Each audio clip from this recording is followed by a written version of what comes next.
My bad. Hi. Thank you for your comment. Oh my god, I'm so glad I spent time to just chat. Okay. 1. I got the YouTube stream working first try. It did not take me an hour of like tinkering with it while playing the game passively. 2. I got something I've been waiting for the last few weeks and I'm super excited. Oh, tomorrow's gonna be so fun. If nothing goes wrong. I hope nothing goes wrong tomorrow. If something goes wrong tomorrow, I'll be very, very, very upset. But no. I'll see if I can do the little teaser I wanted to do for it tomorrow morning. So keep an eye out. But no. Tomorrow's Hollow Knight stream is gonna be interesting.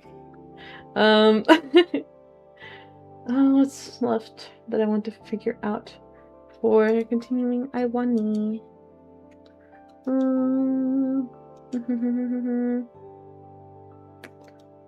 Okay. Oh, what am I hearing? Oh, hi, Pointless. Hello. I got the YouTube thing to work first try. I'm actually learning how to do game or how to stream. They call me the streamer. But no, I will tap into Iwani now. There you go. Wait for it to show up. There you go. Actually, let me scoot over YouTube chat a little bit more. Okay. Sorry. Sorry. Okay. Load. Oh, Munty's on my bed. Hi, Munty. She's just kind of walking around right now. Hello, kitty. So, from what I've heard, this is where things get. I don't know. I don't know what to think. We are gonna pet the gator. Well, it's still early in the school year. I'll figure out the friendship conversion rate at this point. And it's not like I'm rushing either. Shade spoken. We're already in trouble. Leaving my current thoughts, I realize I've been in the middle of climbing a rock wall in the gymnasium. What are you up to, cat? Hi. Oh, you gonna hop down? Hello. No, she went away. She went to the hallway. She spewed up a hairball earlier today. It was really interesting to clean. But at least she's doing good. I started de-shedding her a lot more in general, though. She'd kind of be dropping those furs like nothing. Anyways. Huh? What? Why was I spacing out again? Yo, where is bro? Gotta do what thing? What thing? What did I miss? Oh, the thing? What thing? Did I miss a thing? I don't see anything that's missing. Oh, right. All the blood rushing to my head. Oh my god, the shades. Alright, peel yourself off my majestic gym floor and hit the showers. Okay, I'm gonna, like, real quick complete that cheese redeem, though. There you go. Bring up YouTube chat again. I'm gonna snooze this ad in a little bit. I'm just gonna let the timer, like, run. Whoa. Made it just in time. I take my seat next to Olivia and let myself relax for a second. Olivia is, as usual, doodling away in her notebook. I take a quick peek at her her new work, curious to see what she's trying to turn into a caricature today. Instead, the page is filled with various scribbles of what looks to be a rat. The only piece of shading for its fur is just on its head, save for a white spot around its eye. I now have the title of #1. You alone are the honored one? Wait, let me see the YouTube chat. Oh, hello! I see, like, the emote. I really like some of the YouTube emotes. I wish, like, I think, you get custom ones if you get, like, a membership set up. But I low-key don't want to make people pay for that. Because YouTube streaming is just for, like, just for covering bases more so than, like, I don't know. YouTube, like, is interesting. People say that the opportunity to grow is a lot better on YouTube over Twitch. But, I don't know. Oh, that's making me crazy too. Anyways, looks like the same old one she doodled on the note we passed around in history class. The mirrored mural shows it in various poses and scenarios, some basic and some pretty creative. Ich bin einmal verrückt. I was once crazy. Or is it seit? Ich bin seit. I don't know. My German's bad by now. Oh, hello, Lincoln. Oh my god, I'm so dying and sick. I'm so sorry. Okay, there's one wearing a cape and wielding a ridiculously giant sewing needle like a sword. Very interesting. Привет. These red doodles of yours are pretty cute. Thanks. Actually, that reminds me. Look who else I drew over the weekend. She flips a couple pages of her sketchbook and holds it up for me to see. Much to my surprise, it's none other than Mia. Leah decided to draw her as what I can only describe in the most flattering of ways as a druggy harlot. Ooh, that's rough. I wasn't sure if it was a Hollow Knight reference. I always wanted to think it was a reference to like a different mouse. Because I think there's a book where a mouse wears a cape and has a needle as a sword. Because in Hollow Knight, it's nails. Specifically, they use like nails. Oh, I already thrown for number 1. How triste. How triste. Wait, how does the 1 and 2 thing work on YouTube? I actually don't know. Anyways. Her clothes are even more ripped than her usual attire, and her jacket is filled with all kinds of unflattering patches. And her hair is styled into a gaudy mohawk that only detracts slightly from her face full of piercings and rings. It's always a Hollow Knight reference? I mean, sure. I won't argue. In fact, she has a couple of rings piercing her eyelids to the point that I think it would be impossible to keep her eyes open from that weight. Oh my god. She really has fun with that drawing. What the hell? It's the person who has sent the most messages and trying to guess number 1, I think. Actually, yeah, you're probably right. You guys better not like spam the YouTube chat fighting over the freaking title. I swear. There is also a leaderboard in my Twitch thingy, Majiggy. Actually, I'm gonna dismiss this, or I'm gonna snooze this ad for another 5 minutes. So you guys don't get it on Twitch. Because low-key, I'm like barely getting into the game, and I don't want you guys to already be dealing with ads. Okay. I swear, don't fight over number 1 of the YouTube chat. You guys are animals. I swear. And let's not even getting into all the tattoos Olivia has drawn on Mia's face. I can't help but let out a snicker at the sight. You like? She's sporting a smug grin as she looks my way. I mean, it's funny, but how can she even breathe with all those nose rings? She doesn't need to. She's full of hot air already. Ooh! The girl chuckles at her own joke. Oh my god. Dude, you guys need to stop fighting. Please.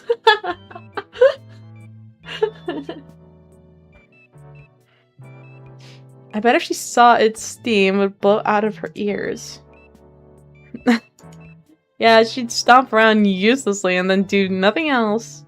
Seems like you have a pretty good idea on how she works. She's just predictable. It's not rocket science. Oh, these ones are cute. Oh, we've seen her before. This Velociraptor. I think she's part of like the cultural club. Oh my god. I alone am the unemployed one. Good job, Pointless. That's brilliant, bro.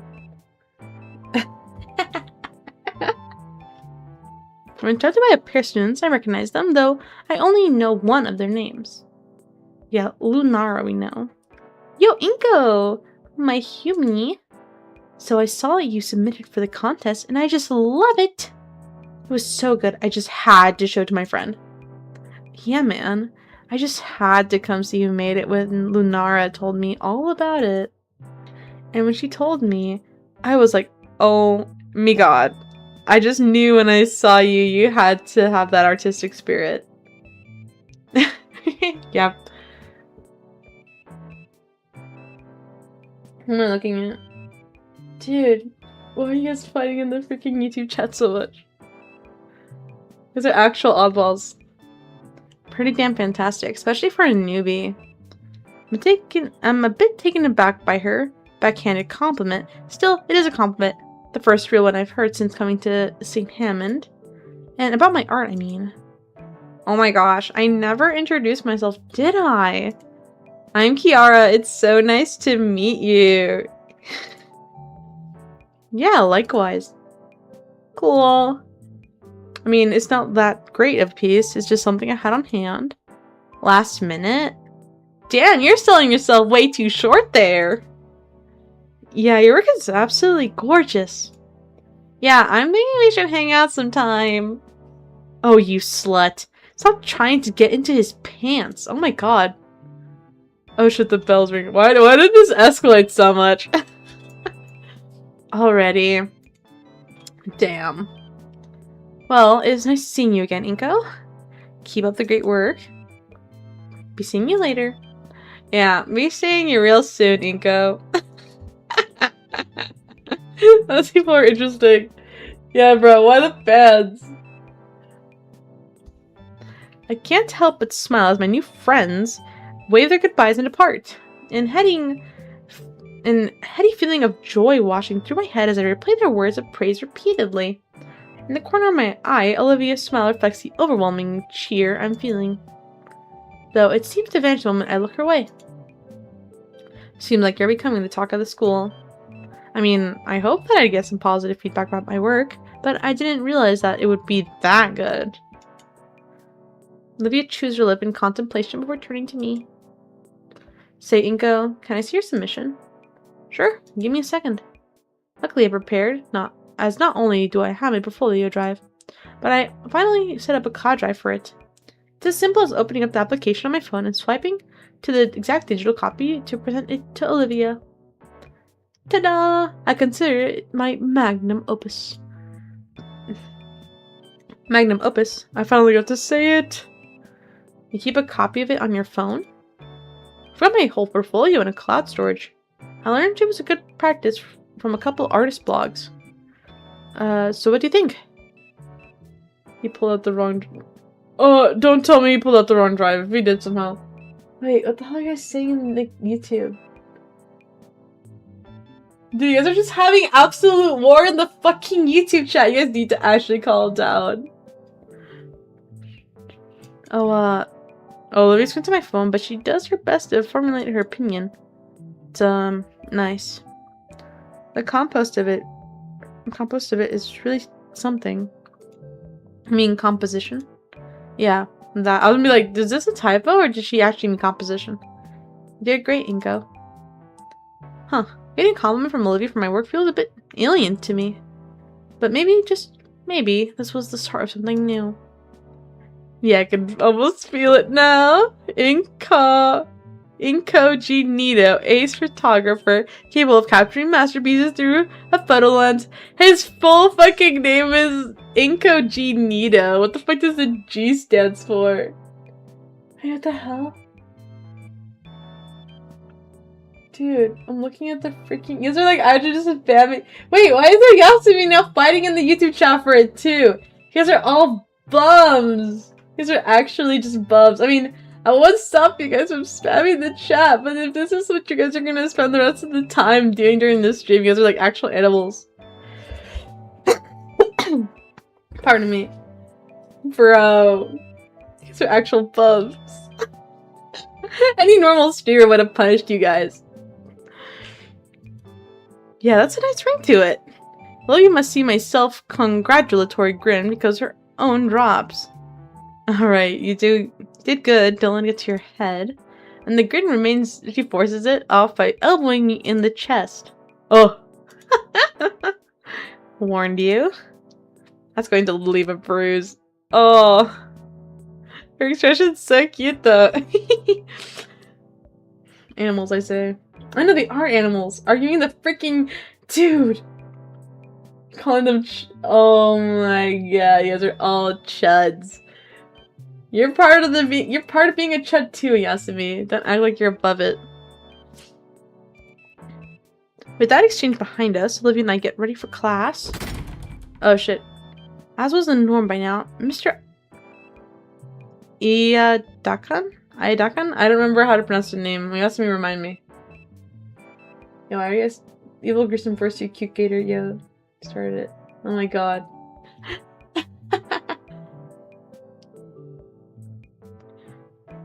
Mr. Iadakan began class with some violent abuse of school property. Good morning, good morning. Iadakan.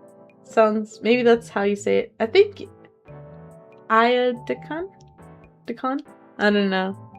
Iadakan. I don't know. I'm just gonna go with Iadakan. Dude. Now settle down, we've got an announcements to go over. I sit back in my seat, suddenly feeling out the spot where Olivia smacked me to check. Yep, bruised. Sheesh. As the pale pterodon continued on reading from the announcement sheet like he did every day, I found myself lost in my own thoughts. Nothing else really happens that I consider out of the ordinary. Things that are new, like the school itself, are finally turning to become mundane. Yeah, Icon's maybe how you say it.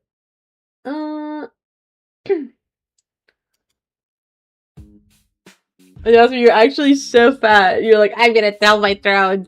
Bro, the YouTube chat cannot be this deep. Later at lunch, I'm rattling off my best stand-up to Olivia while Damien's out getting seconds. Liz had retreated to her usual space in the rafters. And then he says, "Oh, god damn!" Olivia's hands flies her nose, trying and failing to contain the snort-filled laughter.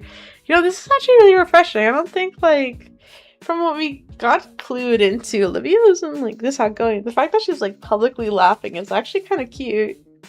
This progress is progress. Throne was mine first. I'm replaying my seat of honor. I mean, you guys can fight for it all you want, but those are actually big bubs. To be fair, I think on YouTube you guys don't get like the mid-roll ads like on Twitch, so it's kind of nice actually. You guys can just like have fun. It sets off a chain reaction of my own laughter, spills over my mouthful of cheap school burger. Huh. God, you suck at comedy, Inko. Olivia drinks greedily from her canteen to alleviate her sore vocal cords. Is that why you're all out of breath? It was a pity laugh. Stick to photography. Oh my god. Got a better one. The mood is slow to settle, but once Olivia has caught her breath, she speaks with a snide smile. In fact, I do. So a Triceratops, a T-Rex, and a Rhinorex find a lamp. Her mouth will clamp shut and eyes go wide. You just don't get YouTube chat, right? I don't get it. No, I do get it. I respect that. You guys can go ahead and fight in the YouTube chat all you want. If anything, it helps me because it helps me keep track of like both chats. You fish? Was you trying to make a bad naughty joke? Oh wait, perfect. I was looking for you too. Oh, she shut up because of Ben. Party's over. Olivia casts her eyes down at her lunch, spearing her mystery meat roughly with a talon. Hey Ben, what's up? I figured I'd come and congratulate you on your submission entry. This again? I mean, it is my best piece, but all the praise for it is still surprising. It's exhilarating, all these compliments and everything. Hey, thanks man. Hey, maybe I'll be the winner of the contest. What do you think, Olivia? The green gator girl flinches. Wait, there's more ads on YouTube? Like, what do you mean? Like, during the stream or when you watch, like, the playback? I actually don't know how YouTube, like, handles the ads. I don't think I've set any specifically, once it's automatic. If it's automatically, like, a ton, I could probably figure out how to change that.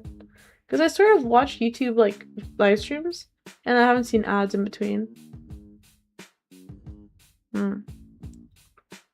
Ben shakes his head. Also, Olivia, great to catch you here.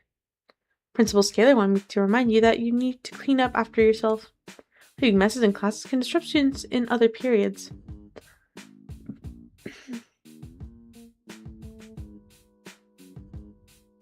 Oh, there's more ads? Oh, I'm sorry. Shit. Huh. Maybe I'm crazy? I swear I've like watched VTuber streams and just not gotten ads. Huh. Skylar said that? Why not tell Olivia herself? She's busy and tired of reminding you.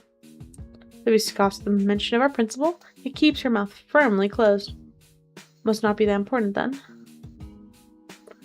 Inko, I just spent my entire second period cleaning up her mess because she is not taking anything seriously. I'm not supposed to be Skylar's errand boy, and I'm certainly not supposed to be a personal janitor. I left to frown at Olivia giving Ben the silent treatment. Was it wrong of me to think that she'd be more open with everybody else, like she is with me? Do you know how hard it is to scrub baking soda out of the carpet once it's dried? Can you just try to not make other people's lives harder? Ben, what the hell? I didn't mean that. I went too far sorry. Olivia tried shooting me with an indifferent gaze. It cracks a bit of embarrassment when I don't return it. Ben's commitment is completely uncalled for. I can't just stand around if she's not even going to defend herself. But inside ruin YouTube channel. I get rank 1. Alright, you can fight for rank 1 as much as you want, guys, but oh my god, these are actual animals. Be aware that, like, this is not typical chat etiquette. Like, I'm not gonna, like, pester you guys because I don't care enough, but come on, channel points on Twitch in the background and I'll continue to use my two chat. You guys are actually so tough. Alright, you know what? I commend your efforts. Come on, Ben. Leave her alone. My point being, Olivia, this is completely ridiculous. I'd expect better from you. Expect? How can you have expectations for her? That came out a little wrong. Well, I expect her to do the bare minimum and not waste my time. Dude, Olivia doesn't even bother looking at Ben. Instead, she's looking at me with that sad face until she quietly wheels off from us. I think I went a little too far there. And she pinches his brows and sighs. I'm left standing there with the student council president. Wonder what I had done that earned me Olivia's ire just now. That bad? Mia really wanted me to have lunch with her today. She's definitely gonna give me an earful after school. He glanced at his phone and grimaced at the notifications. Spoke too soon. She's giving me one now. There's no good to this war. You know what? Yeah, go ahead and have your war. You guys can entertain yourself. It seems fun enough. Well, Minmax even watching. Oh my god. Holy cow, man. It's not that deep. But if you guys are having fun, I won't stop you, I guess. Oh my god. Let me see if I can set up like a chat for like the games. Because I'm thinking of like having the text go at the top. I've wanted to do that for a while now. I need to update my HUD anyways. I don't want to like make the game too small though. That's like the thing. It's like I don't want to like take away from the game. Because I'm like really playing these just to have fun and share with people. Because like, I don't know, it makes it more engaging for me to enjoy these games from sharing it. We should probably just grab your lunch while you're out. There's still time. I think glasses up at one of the clocks in the lunchroom. There's only about 10 minutes left of lunch. Or 10 minutes of lunch left. Bah, you're right, but the lines usually closed 5 minutes ago. His fist hammers his palm in epiphany. Oh, you use the vending machines out there. Anything good there? I've been enjoying the atomic hot taquitos recently. But Damien tells me he's a bigger fan of bitter melon bites. Bitter melon it is. I don't think my tail can handle the amount of capsaicin. Ben gets up from his seat. Alright, I'll go check it out. Let's... Aww. One of his feet gets caught in the stool and he stumbles head first. Right into Damien's tray, stacked high with mystery meat. Oh, that's rough. To be fun and dumb. You know what? As long as we're all being silly and having fun, that's all I care about at the end of the day. He face cuts right through the tray and onto the floor, and on the bright side, the mystery meat cushions is fall. On the dark side, the mystery meat cushions is fall. Oh, Ben, you alright? I jump from my seat and go to help him up. Bleh. Instinctively, I look around the cafeteria. All eyes are on us. I'm already hearing it starting. Various murmurs about the safety of student council president, murmurs that start breaking into jeers. And I know how this song and dance goes. It's over for Ben. He gets up and dusts off his blazer. Not exactly what I meant when I said meet and greet, Damien. Oh yeah, you're right. Sorry. All of a sudden, the entire attitude of the cafeteria shifts before my eyes. The jeers were deflected into general amusement that permeated through the room. Oh damn, holy clean. One of the nearby students stands up and hands him a few napkins to wipe his face off. Hey, thanks. How does he manage to stay composed while covered in school mystery meat? I'm both impressed and jealous. You okay? Thought you couldn't eat meat. Nah, even if I swallow any, it'd take a lot more than that to really be an issue. I'll be fine. Thanks for the concern, though. Even as he brushes off the lunchroom grime, Ben carries himself with dignity. If that had been me, this guy could have some seriously quick wit. No, there's probably a little more to it than that. Man, I was looking forward to eating that. Why on earth did you even have that much meatloaf? I asked the cafeteria earlier this morning to let me have some leftovers. Although now it's gone a bit to waste. He eyes the remains on the floor. Some poor janitor's going to have to mop all that up. Maybe. Don't even think about it. He really thought about eating it. The bell signals off the bell signaling our next class tolls, and the fistfights and gang wars cease on command, and everyone starts milling towards the exits. The cafeteria empties enough that I can clearly see the Ben-shaped meatloaf angel on the floor. Everything is bad. There's a limit to XP, and since everyone's reached the limit already, I cannot rise number 1 again. Oh, it's a shame. Don't worry, I'm trying to, figure out the YouTube thing well. I got it first try this time when it came to setting it up on, yesterday, where it took me a friggin' hour of, in between, moments, just, trying to figure it out. But I got it to work. So you guys can continue your feud. Just don't throw insults or anything. Capiche? There's a familiar rubbery and texture feeling on my fingertips. My instincts had kicked in and hands going in on my camera to capture the moment. After which a sense of shame rose over me. That I would even consider capturing something like this, especially when it's happening to my friend. I got from my seat with a heavy sigh and finally head to my next class. Well, Ben will have the time to clean up before photography. He's got 5 minutes. That's true. Maybe I can change the XP limit. I don't know. I need to figure out how the YouTube thing works. I haven't tinkered with the settings like I have with Twitch. On my way to photography, I'm still a bit caught up by what just happened. I think I'm starting to see how Ben accomplished that. I mean, ordinarily, an incident that embarrassing would just be detrimental to your social standing. My first day I went through something like that, an event so humiliating that people were spreading rumors for days. Sure, they died out pretty quick, but the fact is it happened. One moment everything is fine, then suddenly something you couldn't even have seen coming just upends your life. Stuff like that can happen all the time, and to anyone. It's something that always terrifies me. It's something that just happened to Ben, only he was exempt. He was quick on his feet and diffused the situation faster than it could have even really started. Oh, you're gonna go to bed? That's pretty fair though, it's pretty late already. You have a good night, Elden Real. Take care. Sleep well. It's like a disaster avoidance. I seriously think it's the most important skill one can have. To have everything under control, to see trouble from a mile away, and make it a non-issue even when it takes you by surprise. Sort of social capital and something I need. Maybe it's a little selfish, but if I were seen that way, then any sudden happenings would be forgiven instantly. Freaking Pen Pookie Pie is evil. Yeah, the alternate I haven't reached a peak despite having put the most messages in the chat. I'm sorry. I'm sorry, Pointless. You seem actually sad about it. So I feel bad. Here was I? Of course Ben isn't alone. The world is full of people with that skill. Only I'd be lying if I said most of them deserved it. Oh my god, you asked me, stop freaking celebrating, you fat piece of bacon.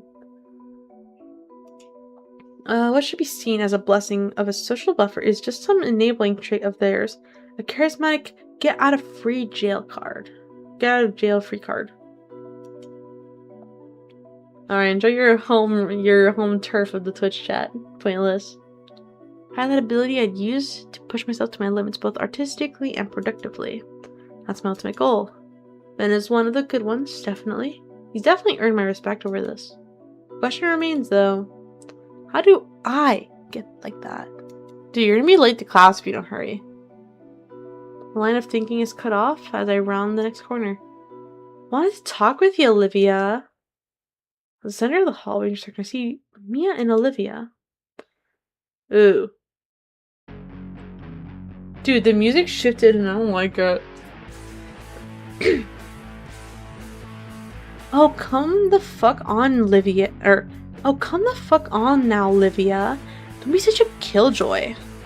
I'm trying to be nice here. The grin on Mia's face is jovial as she stands up for the wheelchair-bound girl. Her tail lazily sways as she eyes Olivia. Man, I never realized how lethal those spikes on her tail look. After all, have to be nice to someone as talented as Olivia, don't I? Kind of are a pair of similarly smiling saurian girls. Actually, wait a minute. Those two... Oh, they're Mia's friends? Dog. I mean, who knows her way around a palette and canvas? Right, Olivia? A paraplegic Picasso here. Yo, that's actually kind of fucked up. Also, thank you, Pointless, for redeeming a care package.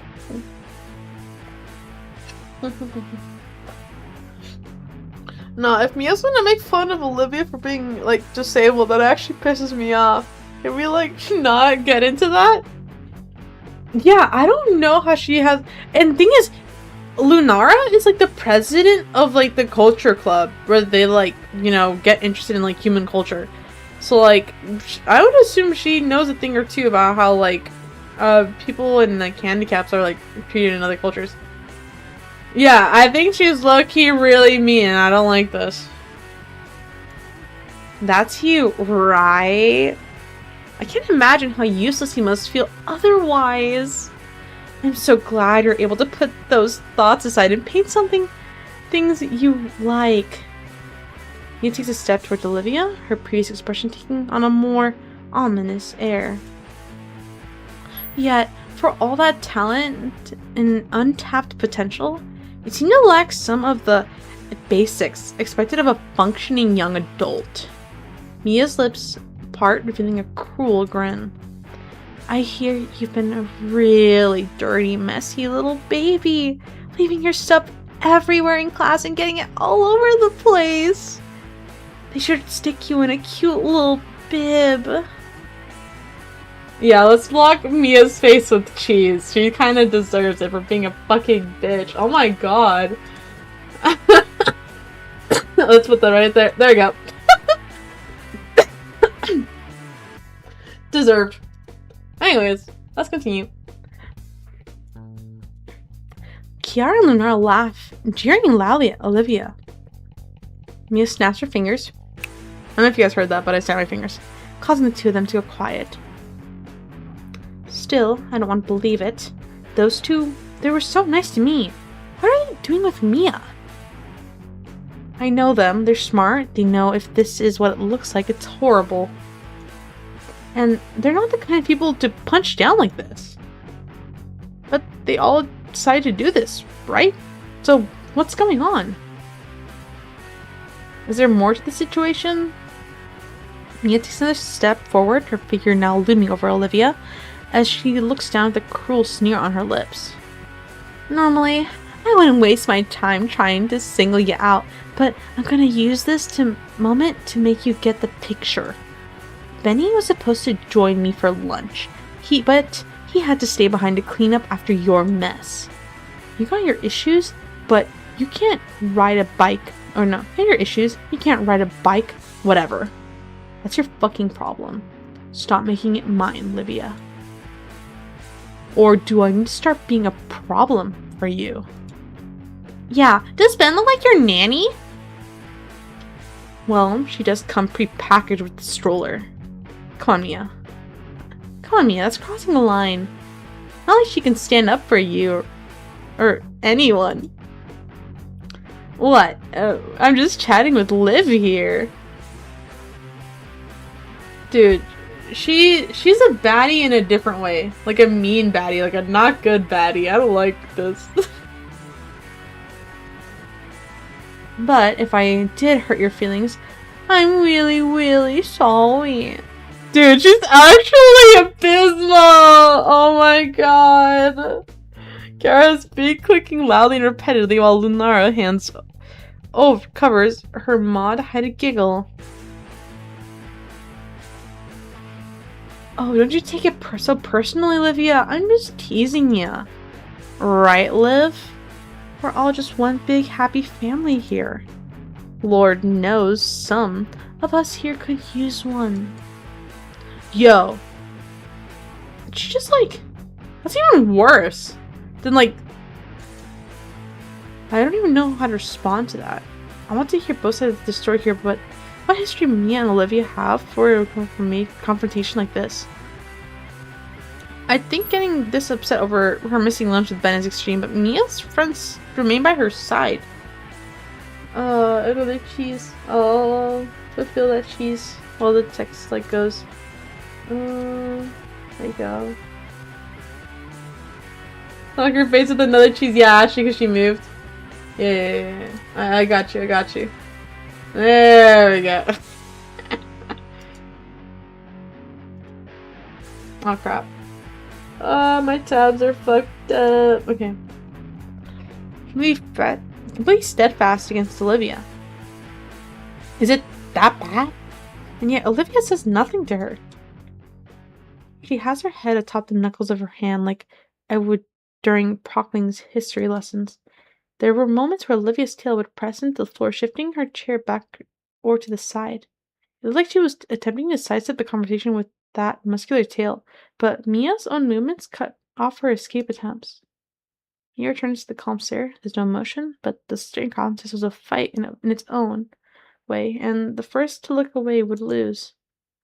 Olivia's frigid indifference against Mia's piercing gaze. Mia ends up dropping her phone and both glare at her simultaneously. A draw.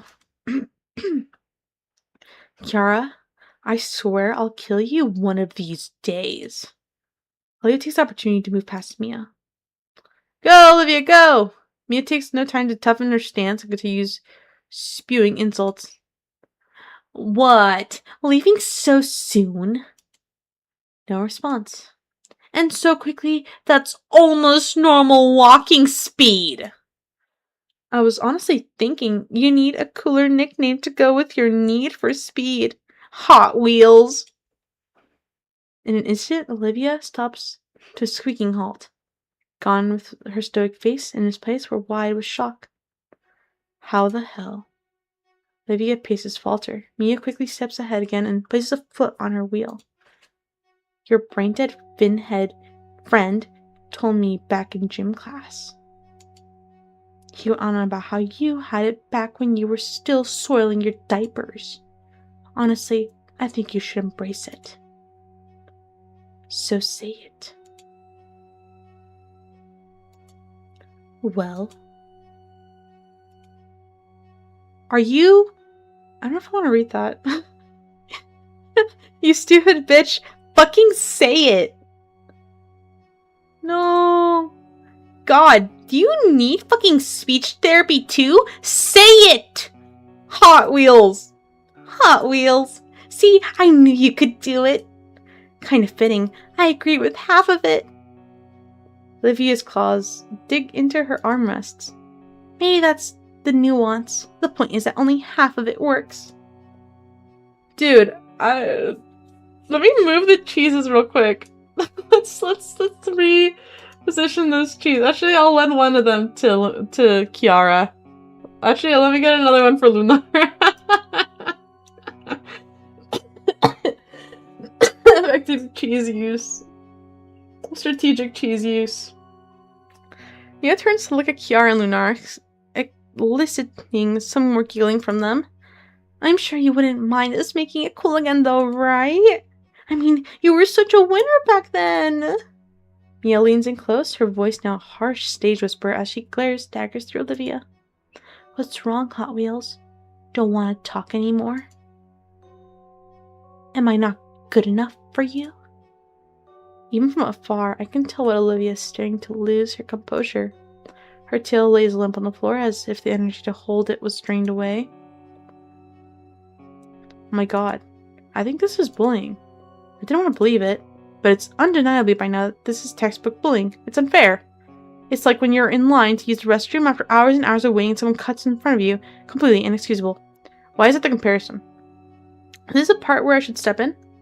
What do I even say? I have to at least try, right? It's my duty as a fellow student. Maybe I don't need to say anything at all. Just being present for Olivia against the horde. And it certainly wouldn't help if I got an even bigger target on my back from Mia. Olivia wrenches herself free from Mia's foot and continues down the hall. The others fall like vultures. Oh man, I need to think and act fast. I need to act. My legs move on their own and I cross into the hallway. I'm instantly noticed. Mia already registered my presence and her expression changes. My heart starts beating quicker and harder. Time's up for being indecisive.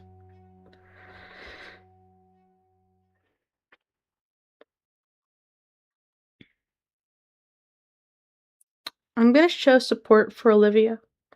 I don't think I am in a place to argue for her. In this situation. And I'm gonna support her. I'm assuming this is like a really serious decision in the game that will determine the outcome. It's a good choice. Thank you. Thank you. I needed to be reassured. As much as I want to get off on Mia and her posse, Olivia wouldn't want me to try standing up for her again. Not after how I tried to handle it with Ben.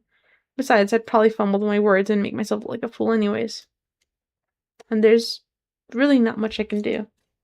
But what I can do is nothing. Say nothing, do nothing, just wait for Olivia to pass by. She stops a bit in confusion, but quickly remembers she's currently on the run. When she passes by, I follow down the same hallway, slowing my pace to be slightly behind her. Olivia turns to look at me with equal parts surprise and dread. I think a part of her fears that I'm about to say or do something really stupid. Instead, I merely give a warm smile. To be picked on by that many people all at once, all certain they're doing no wrong, is terrifying. In moments like this, she should know that someone's got her back. Even if I have nothing to offer, at least the playing field will be a bit less one-sided. Now that she has someone beside her. The hell? Hey, I know that jacket! And I know that bullseye for a head from a mile away. The group starts falling behind us. Olivia glances over to me and I return another small smile. Well, if it ain't Baldy! Coming in to save the day or something? I don't respond. Instead, I keep my head forward and keep on walking with Olivia. That seems to catch me a bit off guard as I can hear the gears in her mind visibly start to turn. Hey, I'm still talking to you, Hot Wheels! The sound of shuffling boots starts sticking on us. Just because you have that Baldy here down to protect you isn't going to save your hide. Neither him or any of your dipshit friends. I can see Olivia's claws digging into her armrest at the nickname, but otherwise she maintains her apathetic leer. The more we walk, the more obscenities Mia keeps blurting out to try and get rise out of either of us. This is why you don't have any real friends, you skipless salamander. I don't know if Olivia has a plan, because I can't really fully understand why she's letting Mia walk all over her like this. But I remain steadfast and believe that she knows what she's doing. It's all I really can do. Who'd even want to be friends with a cripple? Who'd even want to be friends with a cripple like you? You can hear Mia laughing at her own words. Olivia, please change your mind and voice this bitch.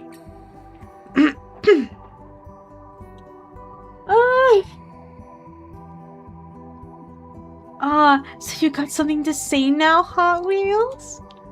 She shrugs. If that's how you feel, Mia. What? Olivia doesn't say anything else. She only turns around and begins to wheel herself down the hallway. For a moment, I stand in place and watch as Mia tries to process what happened. Even her posse looks confused, unsure what to say. You really got her, Mia. Yeah, definitely showed her that leathery bitch. Mia jerks her head to her cohorts and glares at them, angered by their petty comments. And she stares me down with obsidian daggers in her eyes. Well, that's my cue to leave. Oh, with the grace of headless chicken, I scramble down the hallway to catch up with Olivia. Okay, in the name of a hug, I will permanently remove Mia from the green bunny needs. That's valid. Okay, new rule. Mia on screen, we move a cheese over her face. She is a bitch and ableist as fuck, and I actually hate her so much. How does Ben put up with her? Like, what is bro thinking? Anyways. There's no Olivia to be found. Where'd she go? Suddenly hear Lunara's voice echoing down the hall, followed closely by Mia's. Mia, what are you doing? Get back here, you fucks! Oh no, no, no. Not alone, not with them! Dread fills me as I hear the pursuing predator's heavy footsteps approach me. I grab from behind, I'm dead, I'm dead, I'm dead, well... Something I violently pulled aside, right into the school's elevator by the collar of my jacket. Oh, hi, Olivia. Oh, thank God it wasn't Mia. She jams the key into the slot and mashes the button to the second floor. The door closes, we hear Mia roar out for us.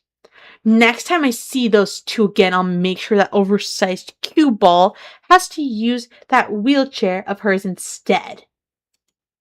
Thankfully, the elevator closes shut and the car jerks upward before making its ascent. Never knew I'd feel grateful. Oh, she shows up like right there! I would be grateful for this death trap.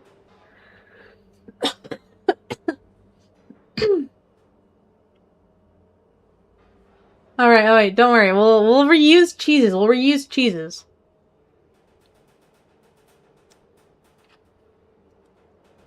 As I catch the breath I had unknowingly held, my eyes align with a pair of silver serpentine eyes. I appreciate what you did for me back there. I'm surprised. Not sure what to say back, really. Instead, I smile back and nod. In return, she gives me a half smile before recomposing herself. You should, roll with me in the elevator now. How come? Well, you just become enemies with her. If she sees you, you'll be a wad of gum under her boot. Oh, damn! That's, like, huge. A friggin' 7 streak. Or 7 stream streak. Very big. Thank you so much for being consistent and coming to watch me. I try to be entertaining, so. Oh, joy. Yeah, your best bet is to just avoid her now. This way you stay out of the hallways. I appreciate it. Don't mention it. Wait, the elevator will stop Mia from beating the snot out of me in the entire rest of the school? Yeah. You hear the small electronic bing of the elevator and the door slide open. Damn. That was like really hard to watch. History class is as bland as it usually is. What do you mean pen penalty stream? That's like if I was like a freaking like what's it called? WWE character, that would be my name is Pen Penalty or some shit. Actually that would be a fun drawing. I'll keep that in the back burner. Rockland continues prattling on about some sort of historical event, but most of my attention is on Olivia. She has her hoodie over her head and looks lost in thought. The altercation must have shaken her up more than I thought it would be. A part of me wants to ask if she'll be okay, even though I'd already asked 3 times already. Okay, why are you mentioning Penbuki? Let's chill out a little bit. The last thing I'd want is to prod at her. Soon enough, class nears its end and Olivia uses her accommodations to leave class early. Besides, we can talk about it after school if she wants to anyways. The more I think about it, the more I realize that I had my first real confrontation with a bully at school. Bro, why are we mentioning Pennuki Pie? Can you guys like write this down somewhere? You guys are like evil, but I want to kind of record. I want to keep track of them all because I think it's funny, but like also I hate it. Oh my god, why are you calling me Pen? I actually hate you for it. I actually hate you for it. I hate all of you guys for these nicknames. Anyways, I hear once that when you get into a fight for the first time, you throw up from the adrenaline. No fists were thrown, but I feel the same right now. I wring my hands together to try steadying them. Jeez, I'm a wuss. I set up to meet with Olivia and end up in this mess. The final class ends and I'm set free for the day. Oh, he's probably hearing about the Hot Wheels thing right now. Stepping out of St. Hammond's main entrance, surprised to see my friends huddled together in a tightly knit group. I usually don't see any of them after school. I always assume they left as soon as the bell rang. Hey guys, what's going... Inko! Tim looks exceptionally worried as he glances at me. Inko, you believe me, right? Pardon? Olivia's nostrils flare with an exasperated snort. I didn't mean for any of this to happen. What's the matter, Damien? When Mia asked about the nickname stuff from so long ago, I just blurted it out. She didn't say she'd use it for something so unscrupulous. I'm ashamed it took me more than a moment to figure out what was happening. Yes, Damien feels culpable for what Mia said, but why? You don't know what the word means. Who cares? Inko, really, I didn't mean for any of that to happen. Hey, I believe you, man. Your heart was in the right place. Olivia told us what happened with Mia, calling her some nickname. Damien leans back over an unresponsive Olivia, hands spread in supplication. You said you were there too? I was, yeah. Olivia, you loved that nickname way back when we were kids. Damien's words were dismissed the roll of her smoky eyes. He really didn't mean it, Olivia. I know already! Just for a split second, she bore row upon rows of sharp teeth before gnashing her maw in frustration. Monopoly of Pennipedia to keep track of the nickname. Surprised you just haven't abused one nickname that I would be thinking of. Anyways. Olivia's nostrils flare out with a huff of hot breath again, and I could practically see everything from her day finally weighing on her. You were just being you again, Damien. Sometimes I wished you weren't, but whatever. There's a grittiness to her voice once more, but she continues on. She holds her canteen up to her lips, but drops it immediately. Empty again. The grit in her voice is back, but she presses on. And that nickname is just a nickname. I don't want to hear it again. Especially from her. Especially if it's just to get under my skin. You guys will figure it out one day what the musical nickname is. I'm not gonna give it to you guys. Olivia stares at Damien for a while before breaking contact to glance at Liz and I. Why not? Did I say... Wait, did I say that? Wait, did I say that? I'm just kind of came out. Liz notices Damien still organizing his thoughts. Seeing as neither of the others are going to answer coherently, she sighs. Well, I wasn't around for this, but when they were freshmen in middle school, Damien and Olivia would take the bus every weekend to an arcade in the city. I guess he came up with a nickname around then and it stuck. That's half right, but I didn't come up with it. brought a chunk of change for us to play stuff with each other. A match on just about anything. There was a quarter, probably still is, but I don't think I won even once. When she stood to win something, it's like a switch went off in her head. I'd never seen Olivia get like that. Some of the teenagers were watching too. They saw everything. A couple challenged her once. I ran out of cash, and sure enough, she ended up clearing house all afternoon. Pensalva? What? No, I'm not gonna give it to you guys, okay? You guys will get it later. Anyways, we're doing a flashback right now. It was all she'd talk about school all week until we could go back for more. Oh my god. I should have never added that redeem. Fine. Now I have to tell you. You guys are evil. So you know my name is Penny, and that's spelled like penny, like that. Even though, like, you know, it said like the word penny. Yo, Yasmi, can you chill out? So think PNLT. Shut up. Stop that. So when you write my name, pennies, pennies, like when I'm like owning something, take off an extra N. Take off an N. I actually thought of that joke way back when I came up with the name Penny. Oh my god, is that Eureka? I'm not a genius, I'm a freaking idiot. I'm like actually the least mature person ever.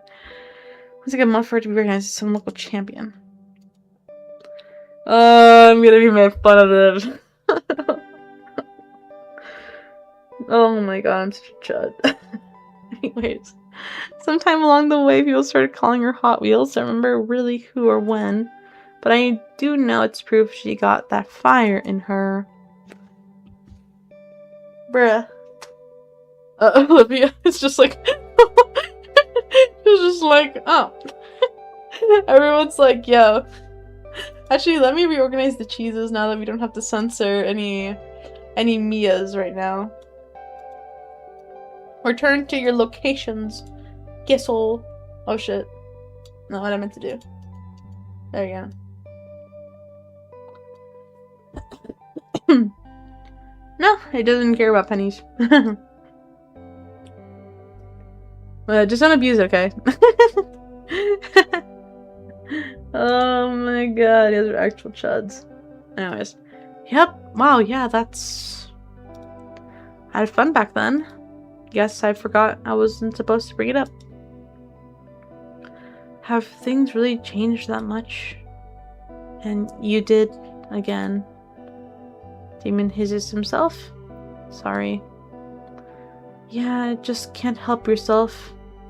But you're right, that was the best time of my life. The name Hot Wheels belongs to 10-year-old me, not current me. Yeah, that's a great story. To be recognized so well that you get a cool nickname? Sounds amazing, being a champion, being a winner. Why all the disdain for the title? I'm not. What? Not a winner anymore. Because you don't go to the arcade anymore? If it's the one I'm thinking of, it's only like half an hour away. Oh my god, I should have not given. I hate you guys. Hot Wheels is cool.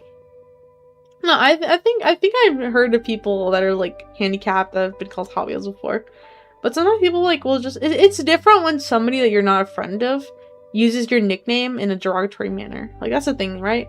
It's like some people can have really silly nicknames and like, they could really enjoy it, but if like a bully takes advantage of it, then you know, it changes. It's like the sad outcome of it, you know? Anyways, Olivia looks at Liz like she just recommended everyone watch the nearest Nestix anime. Well, if the story's anything to go by, I'd like to see you be a winner again. Olivia's breath seems to hitch for a moment. Oh my god, hitch! Hitch! Are you asking me hitch? I'm taking a picture of just the word and sending it to holo rendering.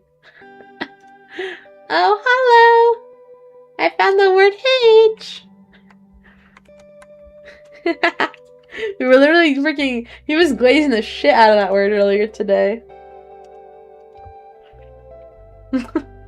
18 Cookie Pie. The third. Are you aware of how much longer this game is? I'm pretty sure it's pretty long. I'm literally only in the start of this game. So we're gonna be here for a while. I don't know, I just tend to enjoy taking my time with visual novels. Like, I genuinely, even on my own time, I read them out loud. Just because, like, I have fun doing that. I don't know, I've always been a fan of visual novels. They're, like, one of my favorite genres.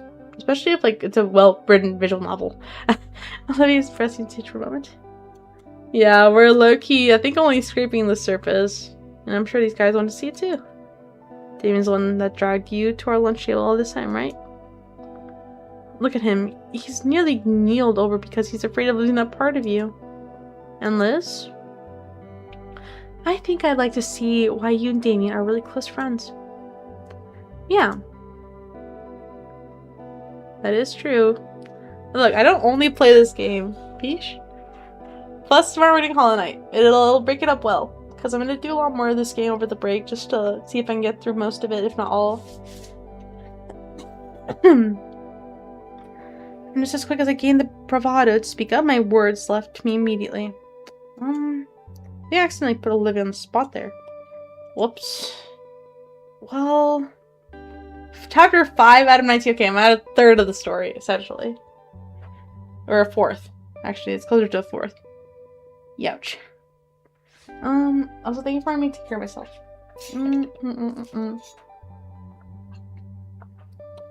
Well... Her tail rolls along the ground for a bit of contemplation. If you guys really care that much about it, I wouldn't mind it from you guys. All that one Damien lights up.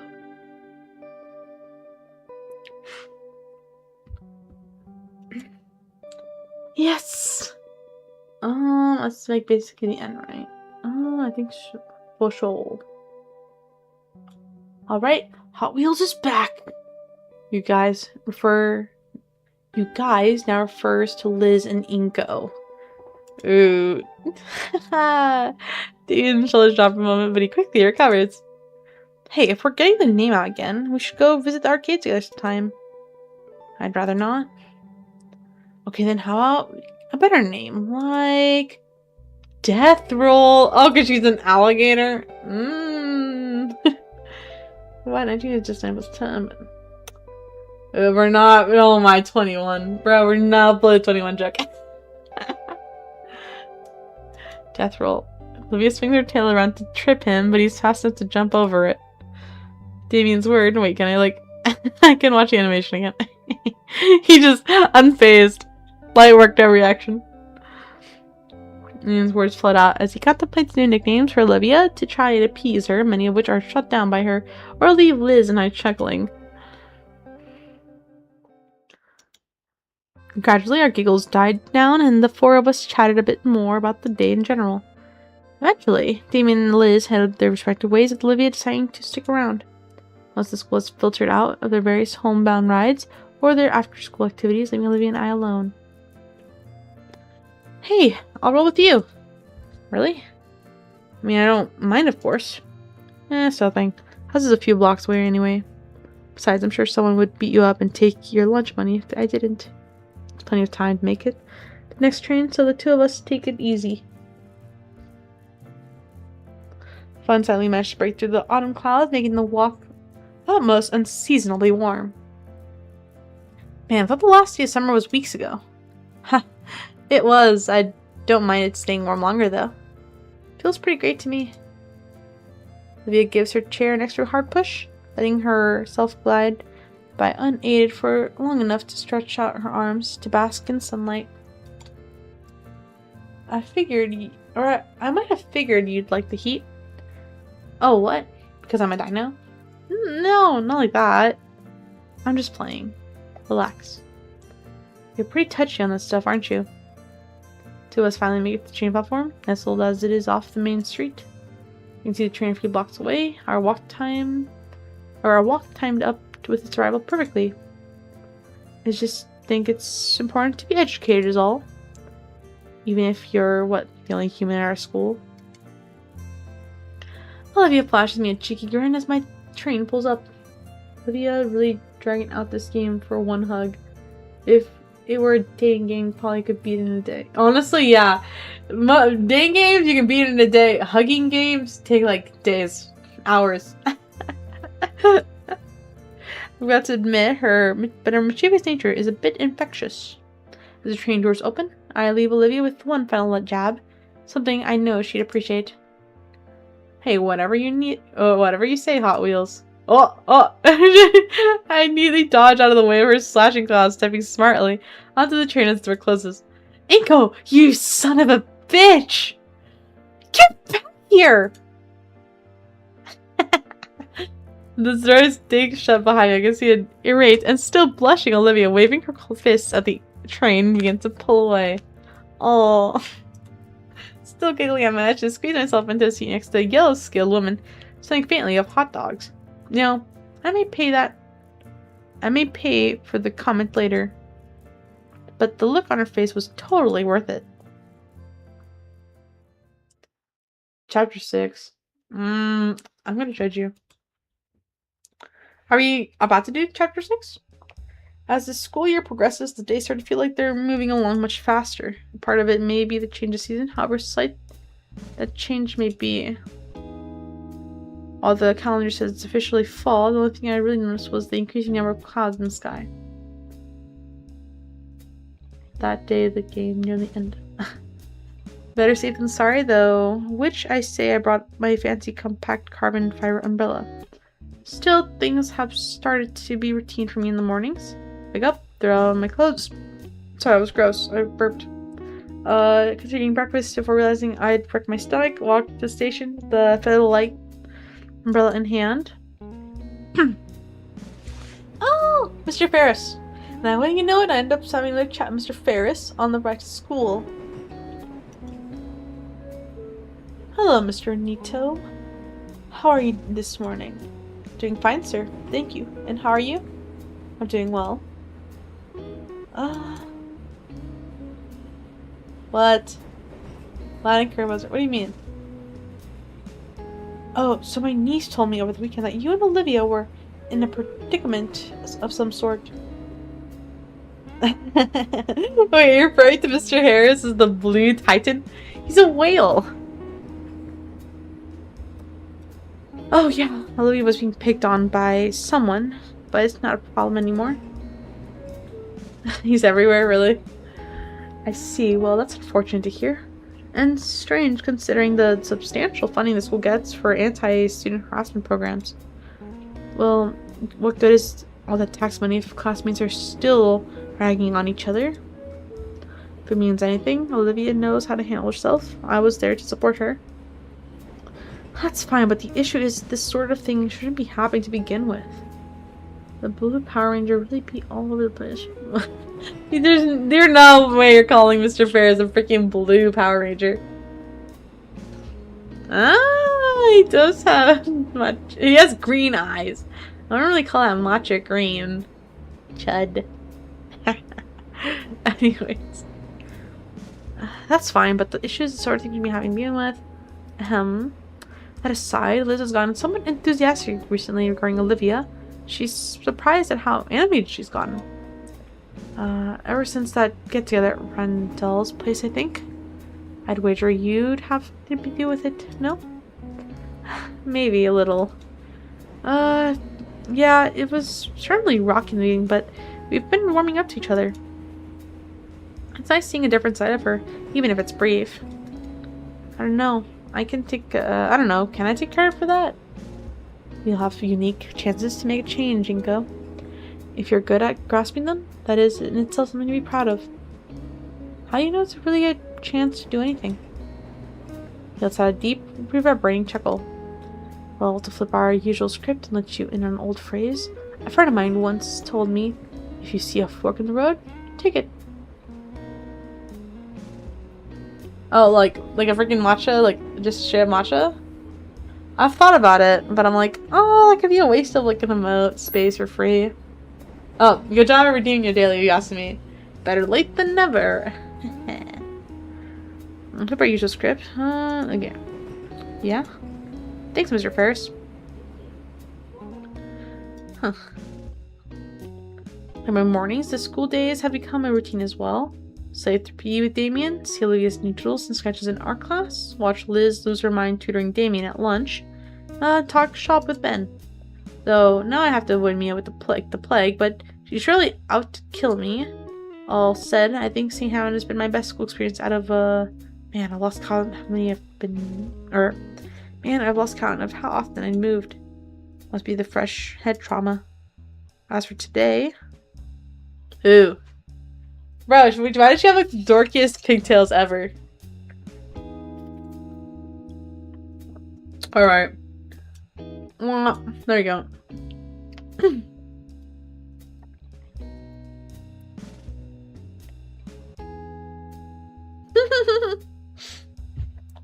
I got DM'd by a friend saying Scalies cannot be that good. Oh my god. The matcha cove could probably appreciate matcha. That is true. That is true. Also, this is a matcha fan club. If it was a cult, I'd have to deal with a lot of legal papers. Capiche? That was not funny. I'm actually trying to be a smartass and that was not funny. I'm sorry. Anyways. Oh wait, crap. Yo, who's DMing me, bro?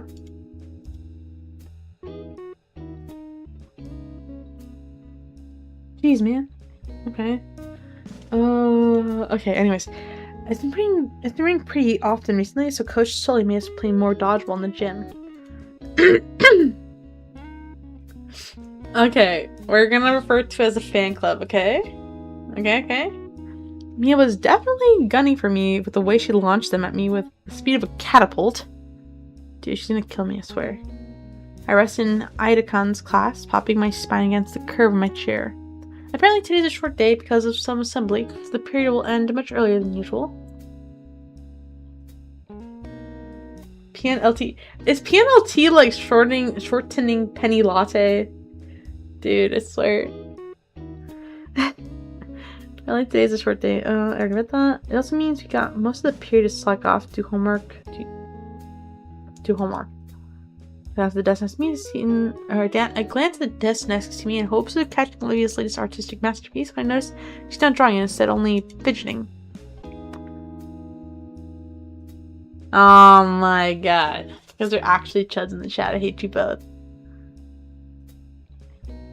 Hey Olivia, you seem a bit nervous. Everything alright? Yeah. Sorry, it's just that I've been hearing rumors that school's shared drive might have been corrupted. Wait, really? Yeah, really. How something like that happen? Not sure, but I'm a bit scared that I might have messed up our contest submissions. Dude, you guys are actually being too freaking smug in the chat. I think you should check out your entry in the website just to make sure it's okay. Technology, don't fail me now. So I just take out my phone and type in school's website. Fast fingers lead me to the art contest tab. Can this loading bar go any slower? Finally the page loads in and... Oh! Looks like the submissions have been closed. What? I hold the phone up for Louie to show her the page. The submissions have been closed since voting started last week. Oh! Sheesh, I thought Idacon had spooked me. Olivia's all seized up. Well, that's quite reassuring. With the submissions closed, there's no chance of any hacker messing with them. Olivia doesn't seem convinced. She's still drumming her fingers on the desk. Hopefully, she'll feel better when the preliminary winners are revealed. Jeez. Speaking of which, winners are... As sound bells, the class begins to pack their things, and Idacon quarrels everyone into a single file line. Alright, everybody. We have an assigned row, so stick together. The winners. Let's go find out. Before I join the rest of the line, I look back to Olivia and who seems to be stalling. Come on, I'll walk with you. Dude, she actually has like puppy eyes. It's actually like she's so cute, bro. I can't. It seems as if there's something in the air in her, and she glances up to me with hastily shoving a notebook in her bag. Yeah, I'm coming. As we head out of the door, I noticed Olivia shuffling her hoodie a lot.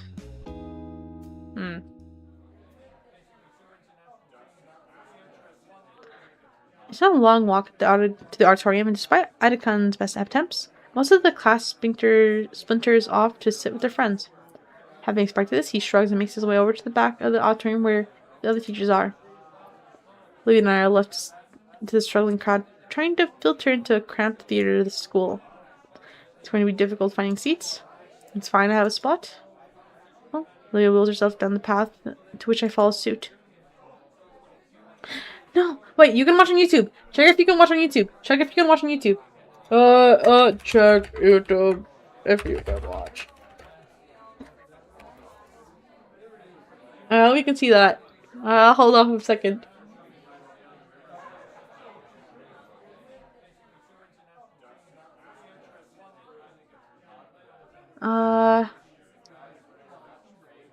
I'm gonna continue? Question mark?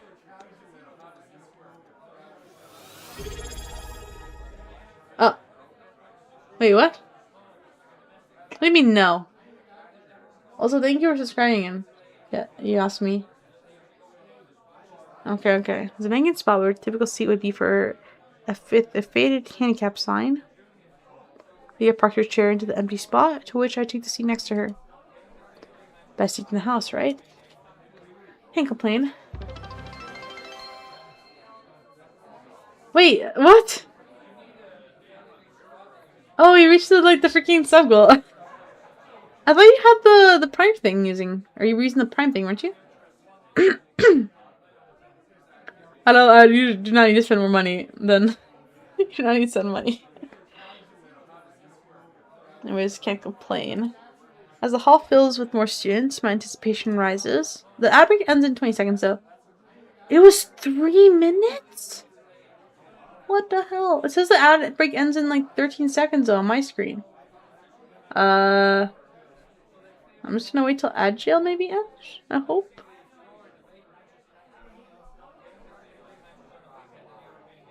Okay, so it ended. Are you still dead? Pointless? I'm anticipating something really big happens in this moment, so I'm kind of trying to draw it out a little bit before we get there, just in case it's like really cool or really dramatic and devastating. Anyways. Oh man, I can hardly wait for the announcements. So, do you think I have a chance? Huh? Oh, maybe. Photography isn't super popular, but... Wait, are you backpointing this or no? Let me know, bro, if you're freaking still stuck in ad jail.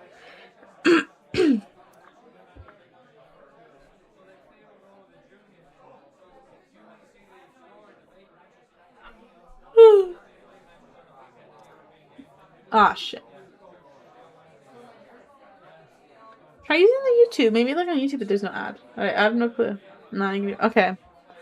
This is popular, but Olivia folds her hands on her lap, staring straight ahead as her voice trails off. I knew that, but I'm still hopeful.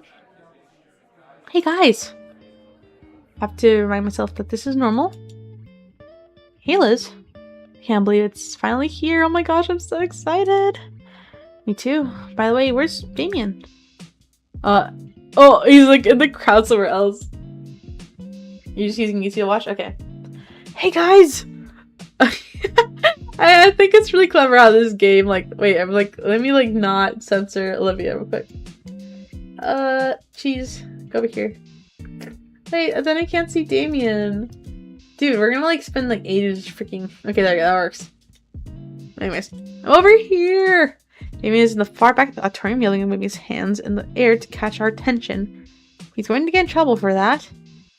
Frills, sit down! Oh, of course his freaking teacher is overlooking him solely. Damien immediately stops and takes his seat. Chaise on Liz. Let's see. With tempered expectations, we both sit in silence for just a few minutes before Principal Schuyler walks on stage and taps on a standing microphone. Okay, everyone, get a whole bunch of important announcements to make, so I'll make them quick so we can all have an early lunch. As soon as the idea of going for an early lunch is brought up by Principal Scaler, the entire room goes as silent as vigil. I guess when it comes to an early lunch, it's serious business. Over the next 15 minutes, Principal Scaler goes over important events coming up in the school year. Most I would consider standard for things like prep rallies for the school sports teams, or bake sales to fundraise for upcoming field trips, and even something about new clubs being formed, such as the Japanese Animation Appropriation Society. Interesting. Not the best acronym, I have to say. Wait, JAPS. Oh, that's a bad abbreviation. Yeah. Otherwise, almost boring housekeeping stuff when one got right down to it. I almost wonder why such announcements weren't in an assembly when the mood suddenly shifts with Scaler's next big announcement. Now that we got the main stuff out of the way, I've saved the best announcement for last. St. Hammond's proud to announce the 5 semifinalists for the annual Fresh Start Art Contest. Get to at that time. Okay. Class cheers and applause roars loud enough to make my ears ring. Yet I'd be lying if I said I almost wasn't excited for the reveal of just who headed to the semifinals. Maybe I was giving myself a bit too much credit, but I really wanted to be among those semifinalists. Okay, place bets. Actually, maybe you guys can actually gamble. Hold up. I think there's like a thing I can do on Twitch. Hold up. Put that stream info. Manage poll. Actually, wait. Make match predictions. Okay. Is Inko... Actually, if you ask me, you shouldn't even get to vote. You probably know who's a semifinalist. Inko, get into semifinals. Yay! Wait up. The other one's nay! Submission period. I'll give you guys like... Oh, the minimum is 30 seconds. Yeah. Who cares? Okay, prediction started. Go. You're gonna beat Toji and go all the way in. Good job, bro. Good job.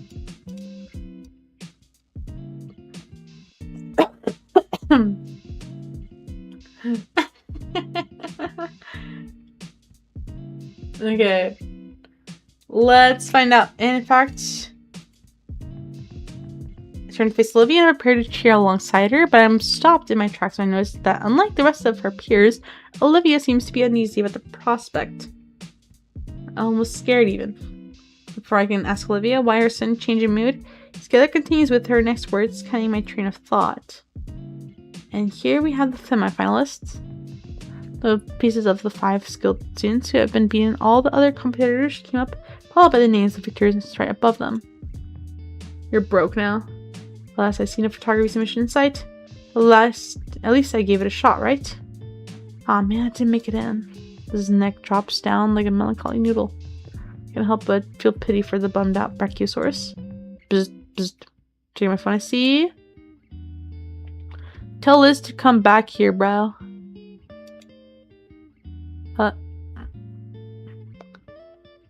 I'm sure Damien got that handled. Despite my sullied mood, I go back to semifinal winners, and I can't be helped but advanced by them. Each artwork is impressive. Okay, so he did not get him. You know what? That makes sense, but R.I.P. Yeah, choose outcome. It was nay.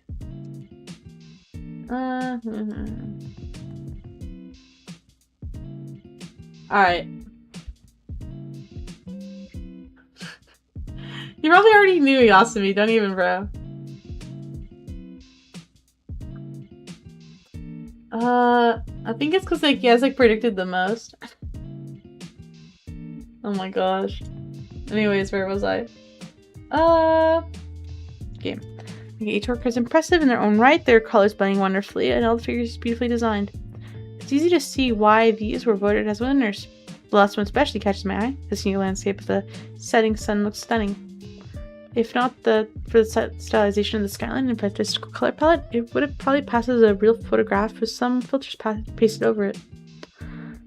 I'm not art critic yet, but if I were, I'd label it a masterpiece and easily the best out of all of them. Let's give our winners a big round of applause. Auditorium fills with the usual kind of clapping one would expect in an event like this.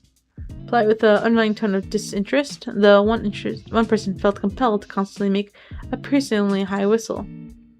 We will be displaying the winners' pieces in the room 237. You're welcome to view them during lunch and after school today. Oh, neato. Principal Scaler continues the rest of the assembly, announcing other events for the school and other minor reminders. Behind me, I see the teachers start psyching themselves up for the Herculean task of getting some 200 hungry teenagers out of the room and towards lunch without anyone getting killed. Principal Scaler finishes and waves back to them to signal it's time. Alright, we're going to start adjourning to lunch. You all know how this goes, so just going for the exit. Beginning in the first row, we're the first to get up.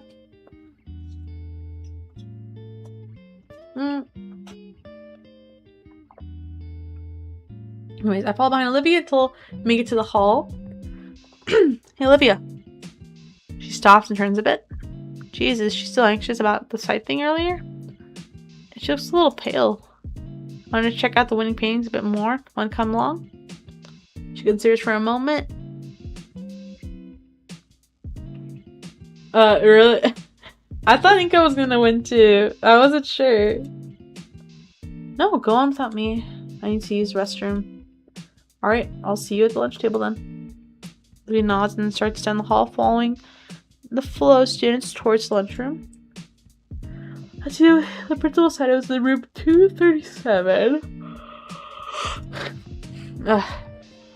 Yo, everyone's in here. First thing I noticed walking into the classroom is the amount of people checking out the gallery. While I didn't expect it to be filled to the brim with eager students, there's a decent amount of people here with a baker's dozen or so. Maybe more will come when they finish up their lunches. I'm here now. Let's take a look at the lucky winners.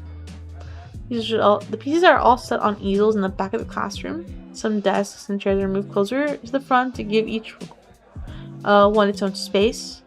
One by one, I take a moment to give each canvas a thorough review. The auditorium screen really didn't give the art justice, because now I can really take in the detail of each one of the pieces being up close. The color palettes, the brushwork, the subtle nuances. Yeah, I can definitely see all of them having a good shot in getting first place. But now it's time to see the one I've been eager to look at since it was the first shown. And from what I recall from Irakun's lessons, it was made with acrylics, explaining why the colors of it seem more vibrant. It stands out in defiance to the other paintings in the contest, most of which were either violently absurdist and meaningless or muted still lifes of ordinary objects. It's a meadow with mystifying colors, the organic lines, drawing the viewer deeply into the piece, and I feel as though this would be a place I'd wake up within a fantastical dream.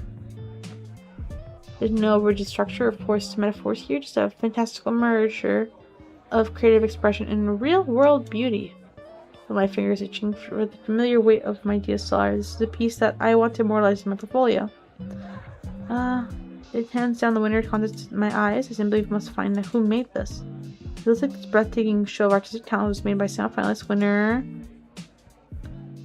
What? It was me? Wait! Shit! I owe you guys points then!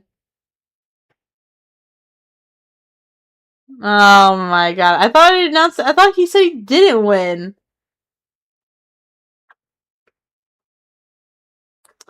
You guys actually debated me. Your points? Wait, did you lose points from that? I already made the freaking decision that he didn't win.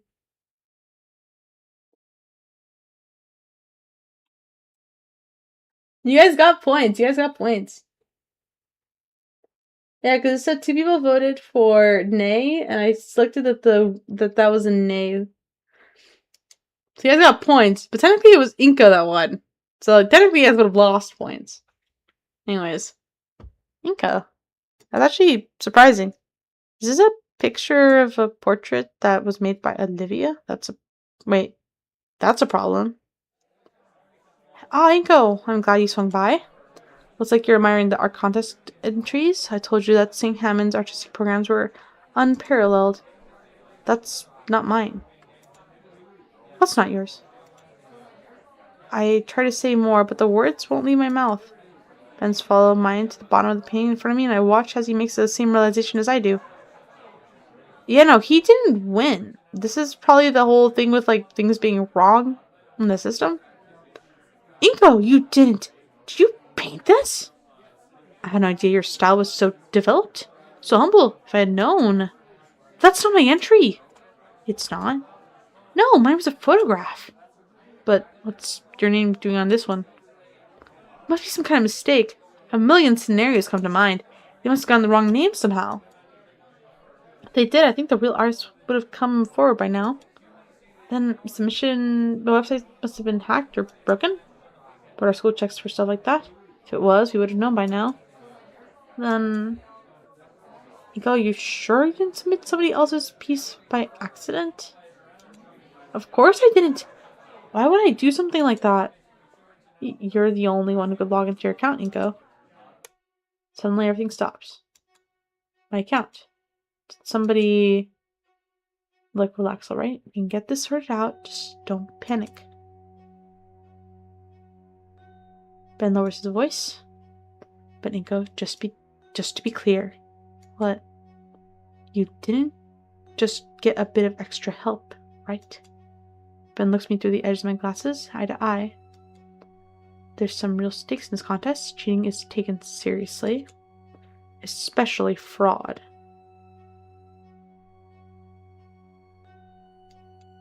Oh, right, you guys didn't get anything because... Okay.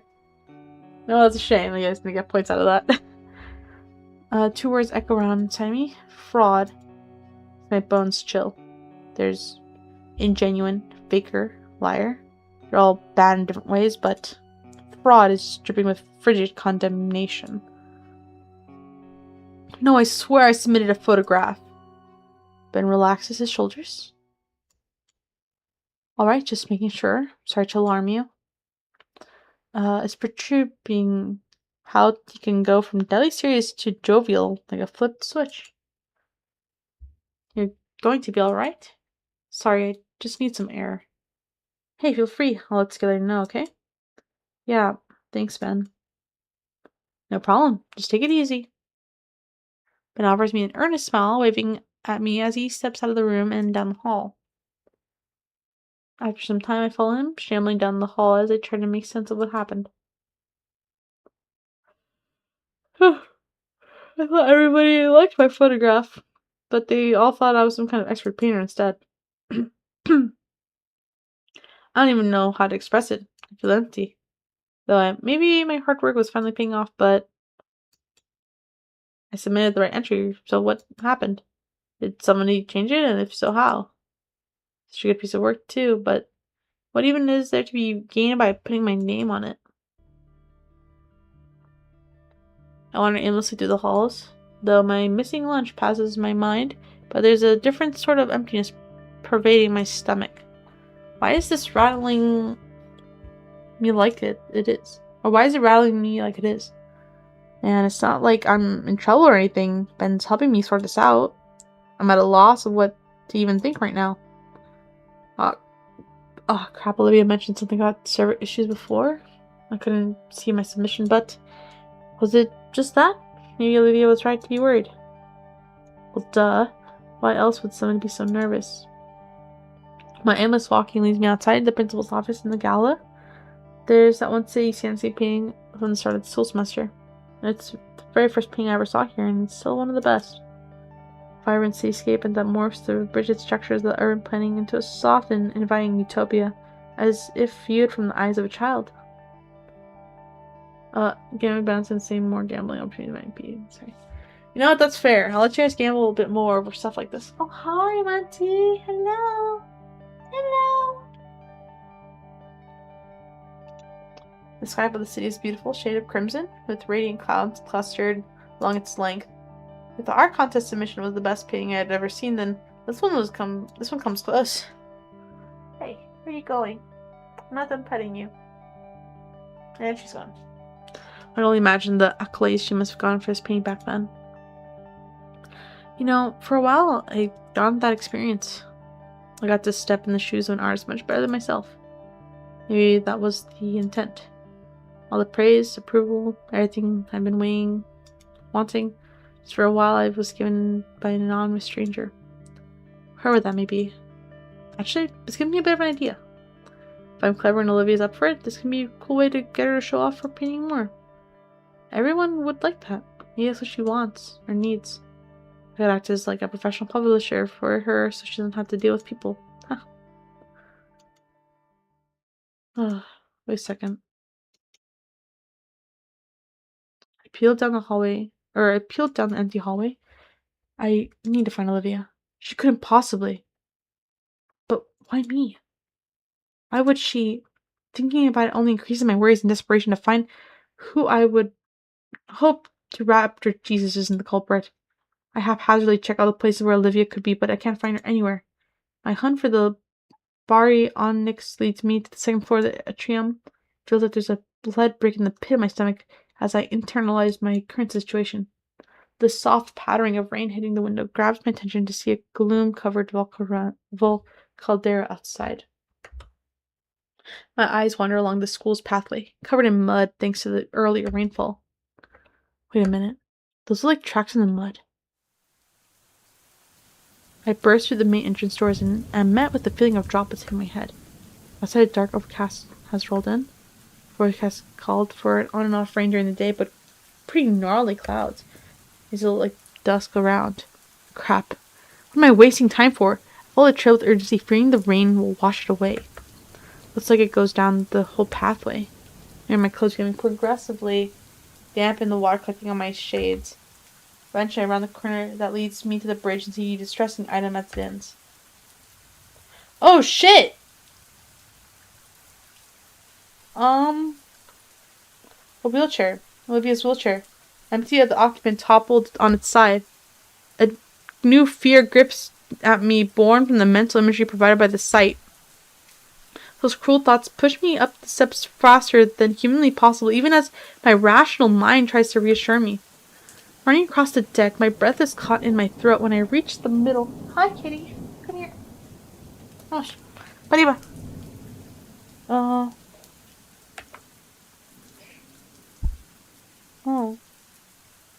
She's on the ground, head slumped down. There's damaged and soaked school supplies scattered all over the walkway. Oh my gosh, is she okay? Is that why she was like fidgeting with like her sweater a lot earlier? My foot shifts, trying to force me closer. Slowly her head lifts up to the sound of my shoes squelching on the floor. Ingo?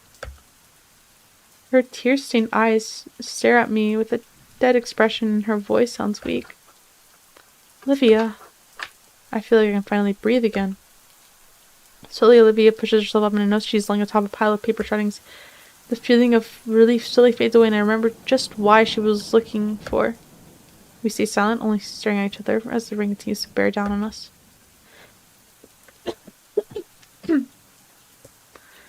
Hey, what are you doing? She simply sits there, letting herself grow more and more soaked from the rain. Do you want to talk? No. Hey, I need you to move. I love you, but I need you to move my teeth. No, not out in the open. I grab my compact umbrella from my backpack and unfurl it. It doesn't do much to dry Olivia off, but at least she's not getting more soaked. Oh, so we were wondering where Olivia was, and I'm assuming you saw the thing about the painting. We were looking for Olivia, and we found her, like, wheelchair just, like, thrown around, like, just toppled about, like, in some ditch. And we found Olivia just on the ground, crying. The umbrella is placed between us, the elements against the ledge, forming a personal canopy above us. Here. Now we're alone. There's space next to Olivia. Take a seat. It's odd. We've sat together before, but sitting on the ground in the rain. And the room is just a little claustrophobic. There's bits of paper melted onto the pavement, soaked by rain. Though torn apart and waterlogged, I can sort of make out.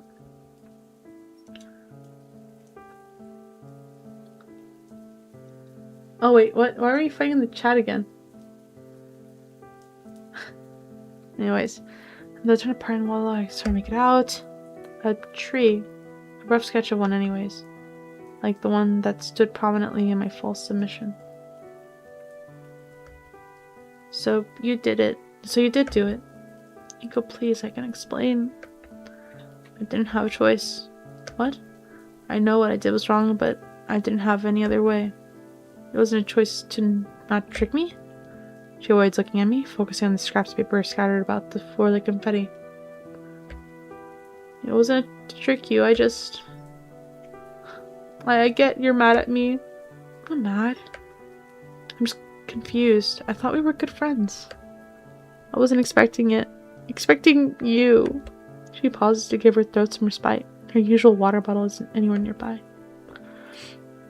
A shaky breath escapes her mouth. When you came around, I thought you were no different than the others.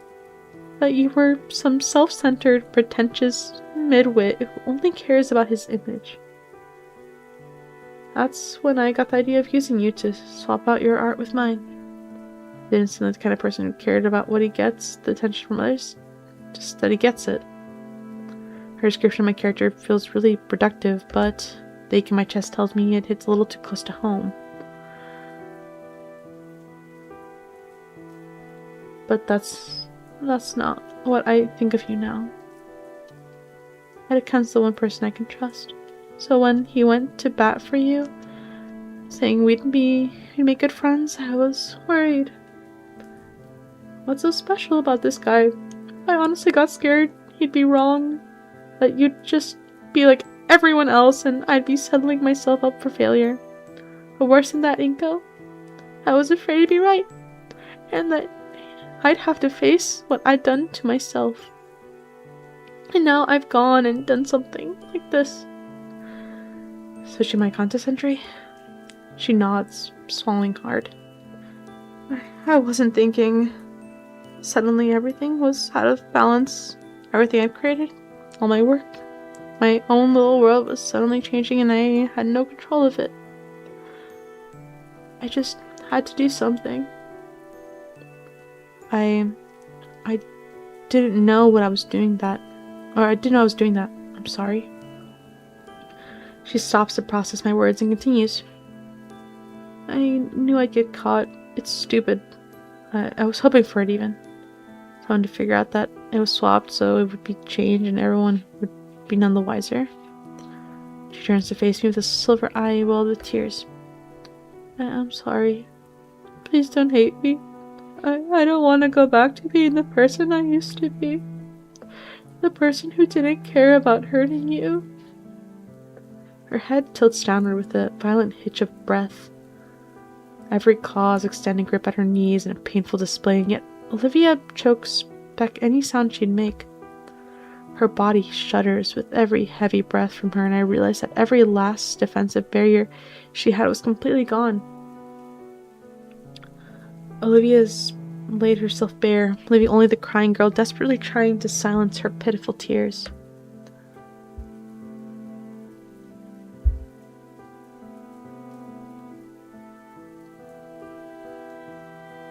I don't think I can hate her.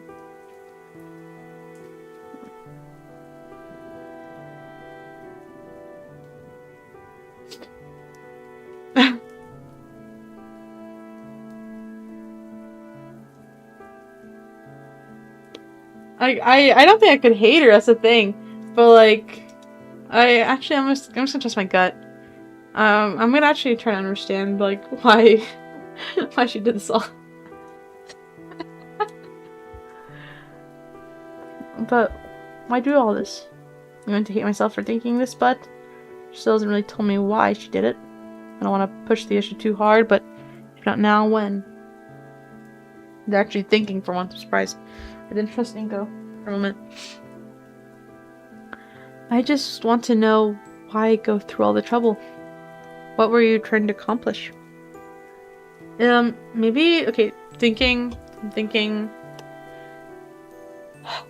So, before, Olivia said that you could only win the art contest once, and maybe the reason why she submitted her work using his name is because she believed that the reason that she won as a freshman was because of her disability. So she got to win due to pity points, not because of her own merit.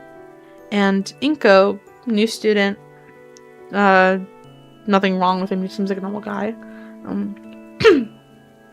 She chose to enter her work using his name, just to prove to herself that she can win, because she isn't a winner anymore, like she said with the whole arcade thing. But now she deeply regrets it. And I don't know. I guess I'll find out the rest by actually playing, but that's just my speculation so far. I immediately regret my words as the pain and grimace on her face drives home the mistakes she's made. Even if I'm in the right to ask, I feel like the villain pressing her butt.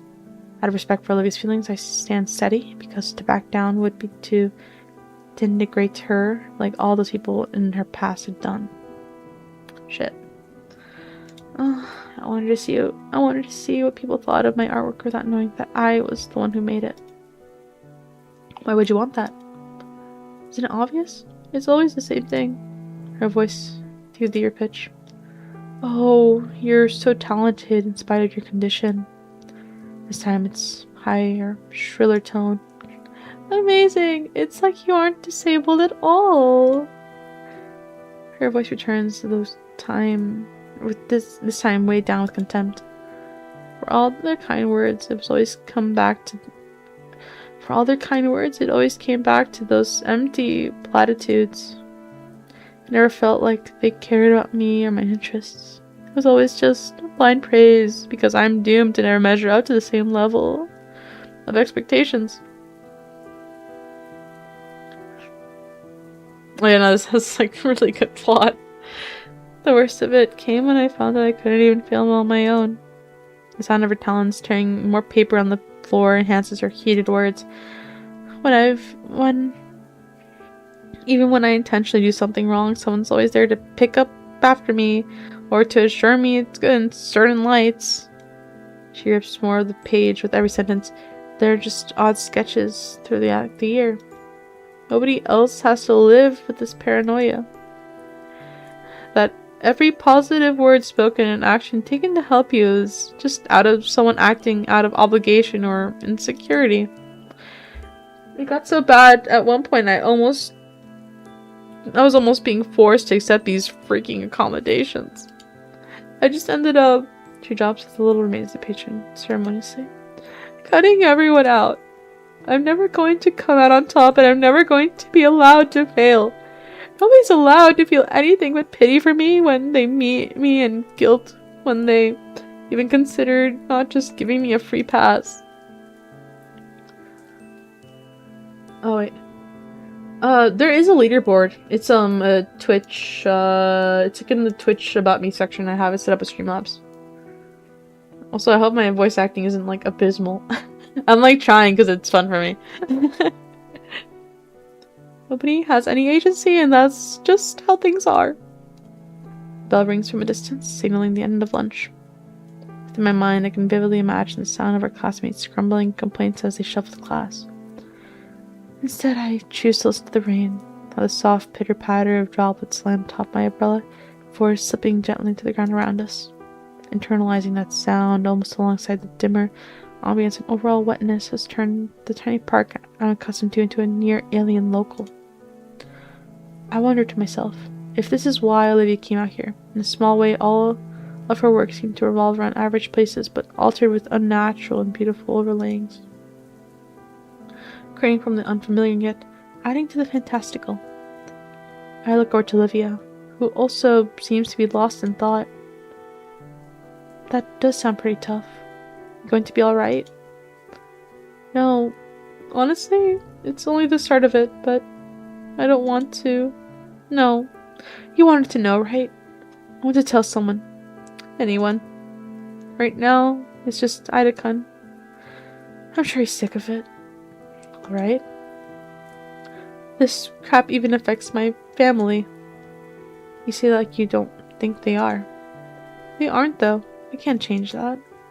She sighs. You're right. I should be a bit more grateful to them. But at the same time, it's It's like I know all too fucking well I could just hang out at the Paynes for as long as I need to after graduation. It's just too nice to not, and the arrangement with my actual father could probably last indefinitely.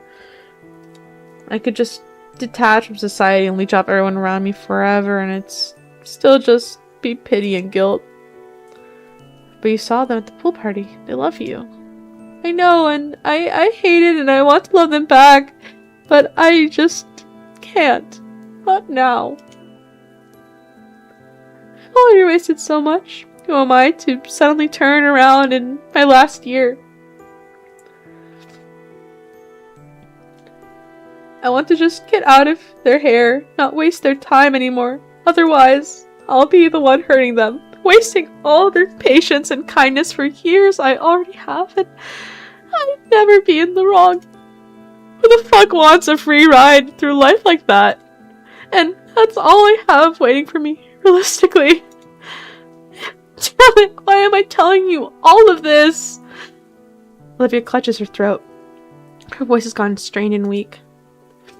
It hurts to speak at all, but she's just been letting it all out.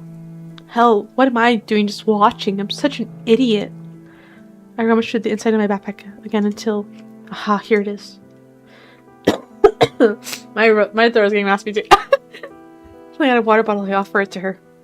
She eyes it on the ground indefinitely, then goes to drink it. The whole bottle is finished in one go, and she drops it in the growing pile of trash. Thank you for reminding me to hydrate. I actually need to.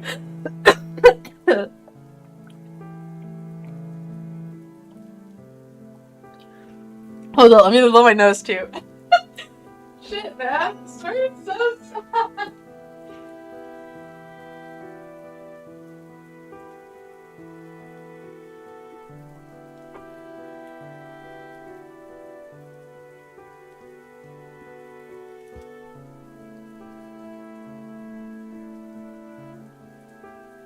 Okay, where was I? Thanks. I give a silent nod.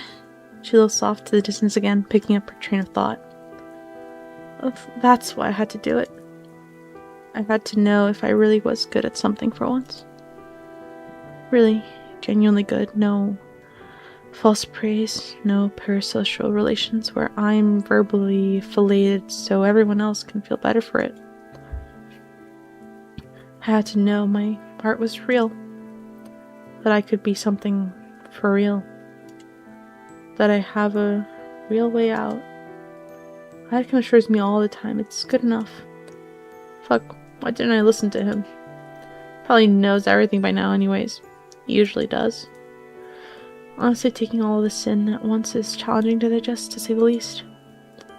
You said you expect to get caught? Yeah. I said I wanted to be. Wasn't even sure other people would see it if you caught it fast enough and switched it back, thinking it was a bug. I mean, there's only 10 people in my chat normally. I'm sure you are. I'll check afterwards. I'm like, I don't want to interrupt this moment. Unfortunately. Then you start getting all this praise out of nowhere. Yeah, I did. Seems a bit sad in retrospect. Yeah, around then it really settled in just how badly I messed up. I tried to get you to notice it by showing me the submission yourself. Then you just go off to the office to get it. Then you just go to the office to get it changed and nobody would be hurt. End of story. But of course you still had your own saved. You're always just so prepared for anything. She gestures to the crushed water bottle. The weeks go by, you get more praise, I get more nervous.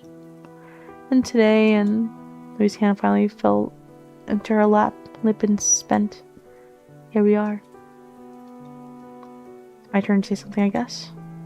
I just don't know how to process this all. It's not like this, not like friendship comes with instructions. My own thoughts are muddled, pushing me to find some way to comfort the girl before me, and yet to comfort her would be to demean her like people have done in the past, so it's confusing, and frustration and pity mix haphazardly in my stomach, and it's nauseating. Pity for the girl before me that was wronged me, or that has wronged me, but not out of real malice. frustration at myself because Olivia was right, having unveiled an uglier side of me I wasn't aware of.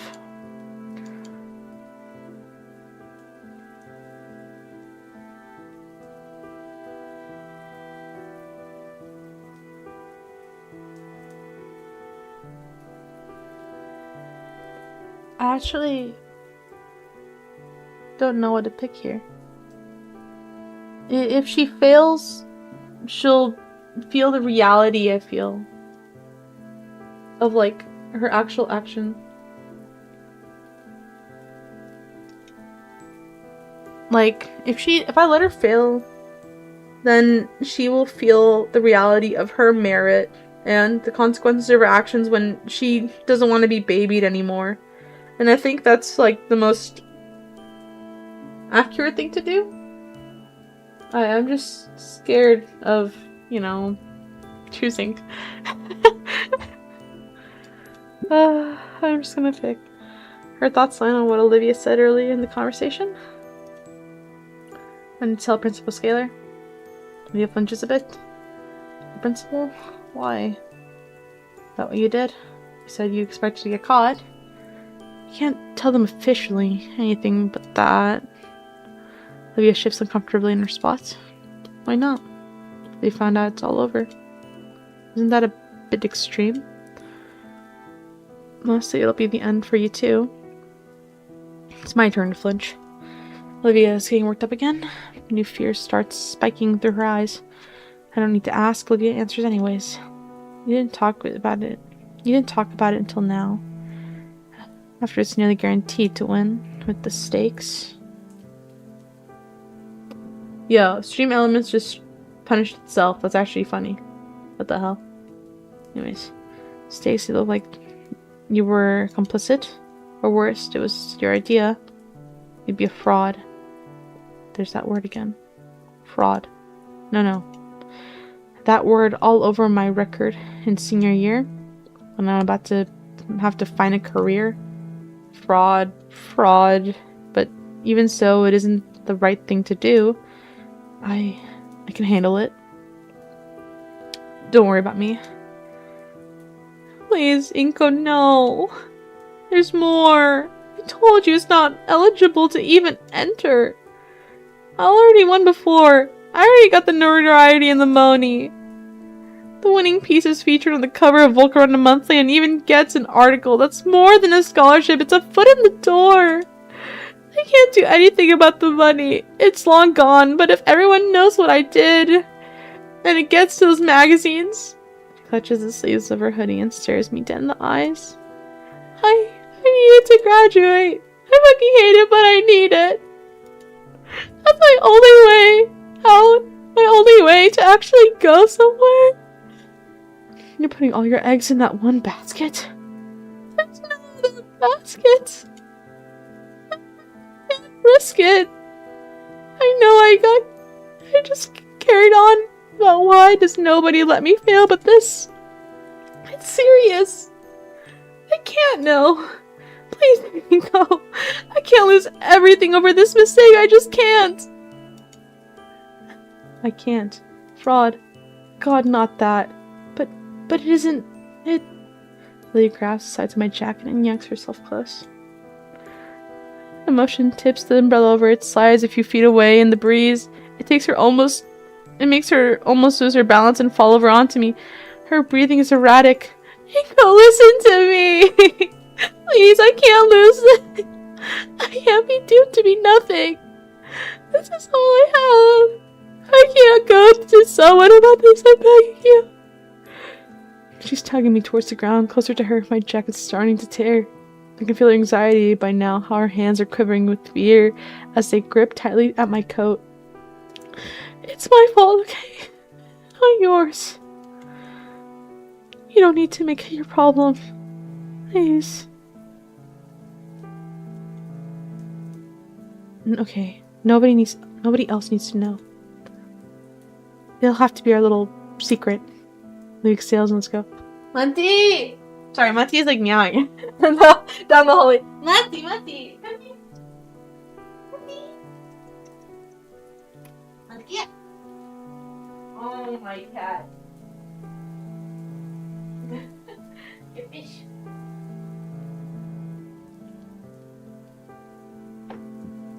Okay, I'll let you struggle to get this thing down. There you go. Get it. Go.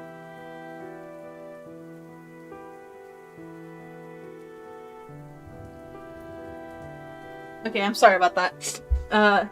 Olivia exhales, and lets go. All at once, she slumps down. I have to hold out my arms to stop myself from falling too. Olivia ends up slumped over my lap, sideways. Hey, are you okay? No, I'm really not. The Gator girl tries to push herself up from my lap. Her attempt only ended with her twisting on my legs and turning her face and chest upward. She must really be exhausted, even her attempt to blow her wet hair from her face is unsuccessful. God damn it. Is this what it's all come to? Got away with it too. Fuck, I'm just like Ben. You have the energy to get up? Yeah, Monty? Are you hungry? I know I owe you like a little bit more caffeine today. You're so chunky. All you do is ask me for food. All you do is ask me for food, Monty. Yeah. Oh, you're so sweet about that. I'll give you a little. There you go. Oh my god. She like swiped at it. What the hell? Yeah, back up. I've been trying to cut back on how much I'm feeding her, but she's not really fond of it. Don't talk. There's food in your bowl. Come here. Did I bring you to it? Vamos. Hey. Yeah, you gotta come here. Wanna come in? Want more water? Let me refill your bowl as well.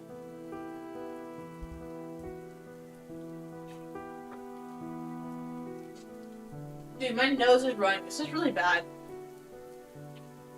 I'm looking you to blow my nose. I'm sorry, I'll be like right back.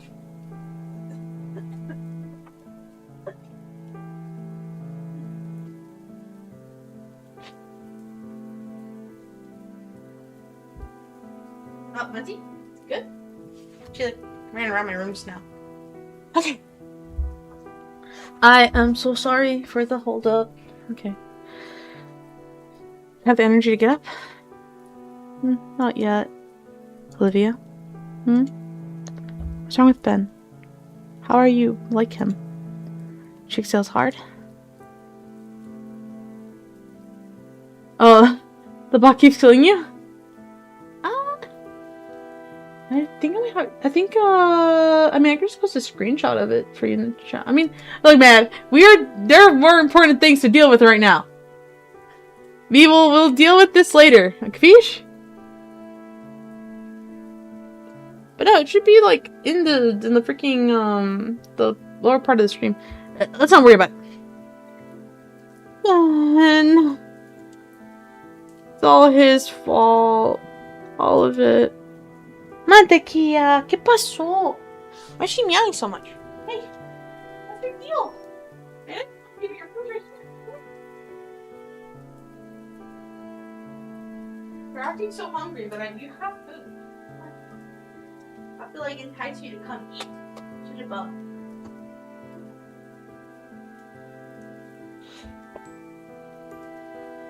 Okay, sorry about that. If not for him, I wouldn't be this thing. Some worthless heap, unable to do anything with nothing and nobody. None of this would have happened. Sounds like something I shouldn't be prying into. You don't need to tell me. Yeah, I don't. But I did this to you. I should be honest. And you got off my legs first. I'm starting to lose feeling. Me too. Fine. Can you help me up at least? I take Olivia's shoulder and help her back into sitting position by me. She just leans back against my shoulder. Sorry, been a long day. Actually, naps. Hi. Have a good night. Sleep well. We're like kind of in a really sad moment of the game. It's been pretty good though. The story is amazing. I wasn't expecting this good of a story. I knew the story was good. But Jesus. Thanks for Jesus. Anyways. Sorry, it's been a long day. I guess it's fine for now. Where do I even start? That Ben, I don't even remember how we became friends, but we definitely hung out a lot in my last year of middle school. He didn't care that I was in the chair, didn't treat me any different. It was cool. What's the issue then? Olivia bops my chin with her skull. Let me finish. He was cool. But in freshman year, back then, Ben was only the student council as a secretary. I was looking forward to that year in the art show. Worked all summer for the Perfect Peace dreamscape. Disdain was heavy in her tone as she said its name. Yeah, it won. It wasn't supposed to. Once again, her eyes were teary, though, with rage this time. My mouth clicked shut as she glared at me. Auntie? You cannot be this hungry. You have... Check in. Okay, now you're supposed to take meal, but... There's still food in there. I checked. Nice. My mouth clicked shut as she glared at me. Her eyes closed and her tone was once again sorrowful. Ben started advertising himself as my friend, like it was some sort of... Or it was like it was some part of his personality. Sorry, that was gross. I had a burp. A sigh that escapes her carries years of repressed anger. Even his friends started to do it too, like being around me was some act of charity that made them better. He eventually told me straight up, I'll give him that. Her voice shifted again, but this time, instead of a voice of Lapoon, someone, it was an eerie facsimile to Ben. I'm universally down on my luck. Not even a week later, people started walking up to me to give me praise to my submission, like it was the first time in a while I've gotten a compliment for my work. That my submission was going to win, it was exciting, until Damien showed me an article in the school newsletters written by a certain student council secretary. Half of it was basic crap about the art submissions, the other half was about me. Ben had written the longest segment about the talented poor girl in the wheelchair, and practically worshipped me for my determination. Surprise, surprise, it wins by a landslide. Even when my piece won, all I could remember was that feeling of just being handed a victory as charity. My whole summer, all that effort, just overshadowed, and for what? A safety net that I didn't earn? He really thought I was going to thank him. That's the worst part, honestly. As if I would, after using me as a stepping stone to climb that social ladder. I couldn't take it anymore. Told him to get out of my life, and he just gave me this look. I'll never forget it. Genuine confusion. Like I was an alien for being upset. And then he said, "This is your only chance of succeeding out there." I just wanted to give it all up. By then, the money, exposure is fucking the safety net. I just took it. He was right. He was right, and I hated it. I really, really, really fucking hated it.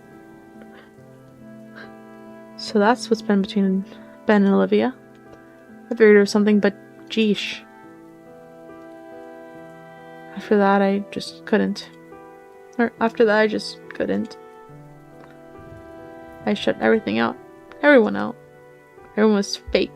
No one didn't want to know me, just what I existed as. Even my own family. Hell. It's all his fault. All of it. Well, what? That's it. That's the truth. I just want to graduate and get away from here. From him. He ruined my life. Because of him, I'm not Olivia. I'm Olivia the poor, sad cripple. That title is forever fixed to my name. Come on, that's not true. You're right, it's not. You're Olivia. No, that's also not it. I'm not Olivia. I'm God's funniest joke. I nudge the umbrella back over us. It goes back into the spot popped up between us, recreating the canopy shielding us from the elements. Olivia looks at me, a gauge of reaction. That was sort of a speech given by someone that's had years to think about it and hold on to it. And it was one she's been waiting to give to anyone willing to listen, if she could just trust them. All of her pent-up angst against the guy that ruined her life. At least at the moment, she just couldn't take it anymore. Can't get much worse than this for her. She trusts me. What she needs to hear right now is...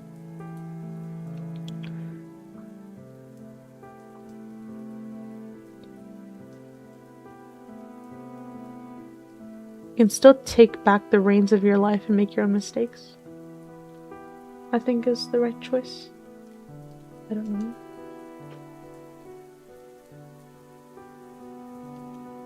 Like...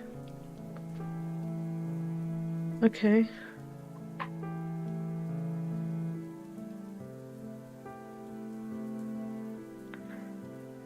I take my sunglasses off and lean forward, placing a hand on her shoulder.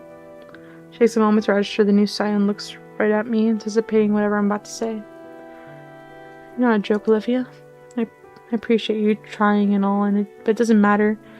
The damage has been done. Well, that shit is what made me into a nihilist. I wouldn't say you're a nihilist, Olivia. Plus, I don't think that's the word, what the word means. You still enjoy some things. Got a better word? Well, there you go. That's besides the point. Pardon. Ben did something horrible, but he didn't take your agency. Are you saying that I ruined my own life? Is that it? Mind bubbles up within me as she argues back. She wanted to get caught in the act, but yet Olivia looks at me as if I just spat in her face. Just, what the hell are you getting at, Inko? What am I getting at? The fact you can't just keep using Ben's shitty choices as a crutch. Her breath catches. You need to take responsibility for your own life, who you are and what you want to be. My words catch Olivia off guard, and they keep coming unbidden now. You say that you're a nihilist, yet you draw these amazing pieces that reflect these realistic fantasy worlds. And you say that no one wants to know you for you, but you know you have the pains Idika and Liz, me. You really blame any of that on Ben? Even the art contest? Ben didn't yank some evil string of fate and make you swap out the submission. You made yourself do it. I know it's hard. I have trouble with this too, but please, for all of us, take responsibility for your feelings, Olivia. Oh shit. Damn it, mouth. My tirade has left Olivia staring at me, mouth hung open, aghast at what I had said. I hiss in realization and try to backtrack. Sorry. Fuck you. I actually don't get to check what he said, even though I got cut off. So I'm completely Olivia. Head rises from my shoulders and she glares at me. Her eyes are heartbroken. They're enraged. They're looking at something to lash out at, but they're trusting. Fuck you for being right. I know all that, damn it, and you're sick to say it. Her eyes water and her head returns to my shoulder. Damn it. Damn it all, Inko. I'm stunned as she presses further against me, even using her arms to tuck her legs closer. You and Idika had... Fine. You're right, but... how do I start? I have no idea what I should do. Her voice sounds so weak, but there's a conviction hidden within it. Honestly, she should have just mauled me for what I said. It's what she wants. I can do this. Well, what do you think is wrong right now? You'll have to be more specific. Alright. What about Damien and his family? She hums in thought. And then there's Liz too. All of them would probably like to hear your thoughts. Yeah. I mean, this kind of is like a hug. I don't know. My arms aren't around her, so... yeah. What would I say, though? Whatever you're feeling. Hell, just being more open in general would be something. I feel her frowning, but also nod against my shoulder. Fine. What else? Mr. Idika? She scoffs. He probably already knows. What are you thinking? Yeah, he reads me like a book. He'd probably like to hear you say it.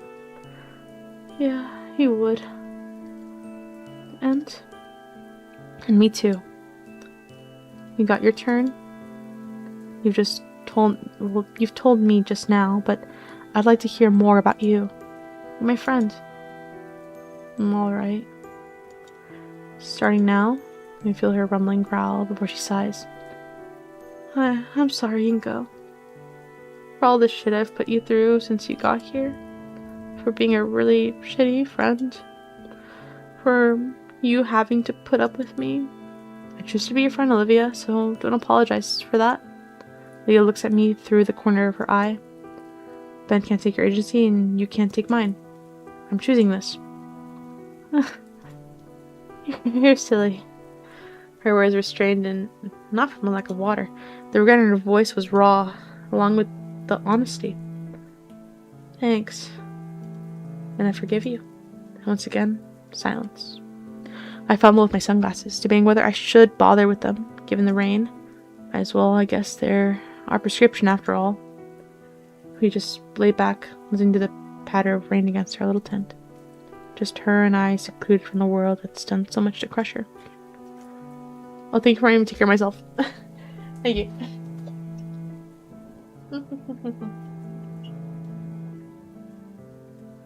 God dang it, ad starts in 2 minutes.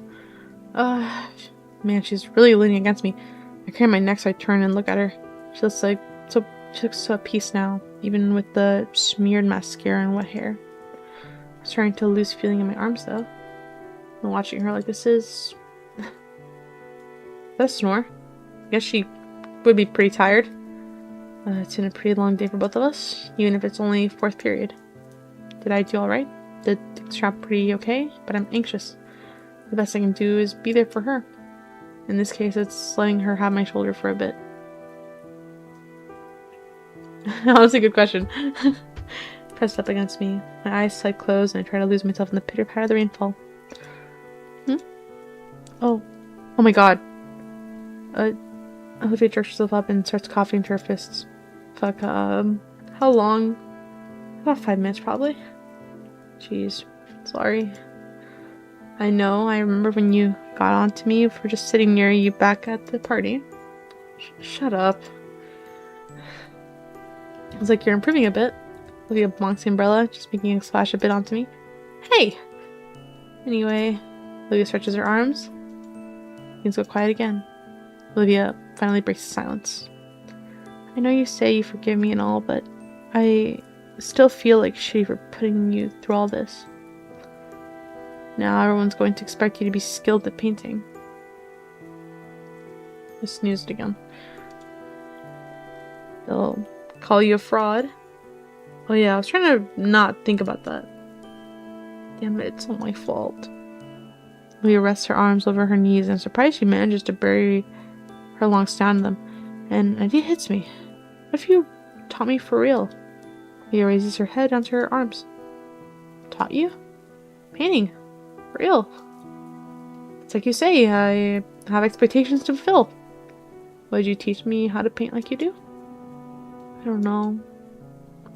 Tell you what, I'll forgive you if you teach me. He kind of is like that. Pointless. Oh, you already said that. Leah looks down in contemplation. Alright, I'll teach you how to paint. But you should know I'm a lousy teacher. You've seen my work in class. I'm a lousy student. I got a feeling it'd work out. Hey, don't make it weird. Yes, Professor Halford. Stop making it weird. I chuckle as I'm playfully shoved by her. After everything was said and done, things became quiet. Beneath the solace of my umbrella, we relaxed together. At least until Olivia begins shifting uncomfortably. I sit and watch as she takes her calves and shifts them to her side with one hand. Her tail comes around and presses onto the paper-filled floor before her, keeping her upright as she starts to lean forward. Finally, with the strength of her tail in one arm, Leo lifts her hips from the floor and swings her shins fully beneath her. She smiles as she kneels over me. You're just going to sit there? Crap, I guess I was gawking stupidly, but I'm so So fascinating seeing the girl maneuver herself in these odd yet well-practiced ways. I'm kind of jealous, actually. I wish I had a tail to do some of the things she could. I pressed my hands down on the floor and pushed myself up. I don't know why I had thought to stand, but instead I shifted myself to a kneeling position, too. We're face to face now. We hugged the gator! We hugged the gator! For a split second, I feared the worst as Olivia drew me into a hug. Wait, I need to take a picture of this. I get to hug the gator. Oh, I needed that. I needed that moment. I'm actually so happy. Oh, the gator's being hugged. Oh, I just stopped crying. First the second, for the first one, like, I don't know what she would do, but this, I like this. How strong her arms are, they now wrapped around my chest, feels exceptionally tender. My own arms envelop her, returning the embrace in a similar soft way. And as her arms loosen, I draw back, though I don't want to take my hands off her. No, there's still more chapters. That was nice. Don't make it weird. Sorry about that. Through the sound of rainfall hitting the umbrella, my ears suddenly pick up the noise of what sounds like squeaking. I look down and see that there's something shuffling in Olivia's pocket. Oh, this is what she had! That's why she had the shavings! It was for the freaking mouse! Wait, that's why for the rat! That's why she's been drawing a rat, because she's been, like, storing a pet rat? Little beast emerges from its hiding spot with a squeaky yawn, to which Olivia offers her hand for it to use as a platform. Hey, little guy. Really forgot about you. Had a nice nap? That's a rat. Oh, right. You two haven't met each other yet. And go. This is Guts. Bro, I'm not a rat. What are we saying? Can we, like, lock in? That's actually offensive, Tank. Thank you. I'm a lagomorph, not a rodent. This is Guts. Guts, meet Inko. Oh, hi, Guts. Awkwardly wave at the apprehensive-looking rodent. Aww, that's really cute. Olivia lifts Guts onto her shoulder gracefully, like her hand is an elevator for him. You brought him to school? Well, yeah, I just really needed him today since, you know, all the crap that happened. She gives Guts a few scratches under his chin. I forget sometimes when things get rough. And nobody noticed? You haven't. Touché. Adkin did once. He just told me to not let him around the school, otherwise it would be considered a health hazard or something. Tardy bell rings out of the distance. We're late for our next classes. I'm sure Adkin will understand. Should probably get back to class. Here, hold this. I give Olivia the umbrella so she and the rat can stay dry while I go fetch the wheelchair. Gator Hugger. I got the achievement Gator Hugger. It's in my top right corner. Oh, Gator's been hugged. By now it's settled some in the mud. The wheelchair has definitely seen better days. After dusting off the dirt and pooling water the best I can, I make my way back. Thanks. I offers the umbrella back, but I make sure to hold it above her. I keep the wheelchair steady with one hand as Olivia climbs into the seat, using her tail to help herself up. Oh, this is a cute angle. We stand in the rain and silence for a moment, only sharing content glances. So what do we do about the contest now? That's a good question. Ben was there when I saw my name on the painting. He already went to tell someone. So, like you said, no harm, no foul. How about your own submission? I ruined it. I scratched the back of my head. I wouldn't have one anyways. It was just a picture. Oh, I thought it was a pretty, but okay. Hearing those words from Olivia sends a strange flash of heat to my face. It's not unpleasant, but again, those honest words from her really do cut through me for some reason. Thanks. A loud squeak draws my eyes to Guts as he stands atop Olivia's shoulder. Oh, you too? A wry smile switches across Olivia's face. I think it means Guts is saying it's actually so-so. Hey! Have some slack, Guts. Inko didn't have any time to make anything for the contest. Got some high standards. Yep. It's why I've gotten so good. The sheer absurdity of it. I don't know why I don't know which of us broke first, but our laughter fills the air, heard only by us as the rainfall cuts off all other noise. So, what now? I don't know. I don't want to go yet. I'm still pretty worn out. Smile crosses my face as a wicked idea comes to mind. Oh, too bad. What? I'll grab behind Olivia, grinning with like a mad idiot. What are you doing? Inko! Inko! Her head tries to follow as I stand right behind her chair. I figure that pushing her chair around is really tiring, so thought I'd help you out. Leah blushes and looks away. Fine, just for today. Returning to the campus was certainly awkward.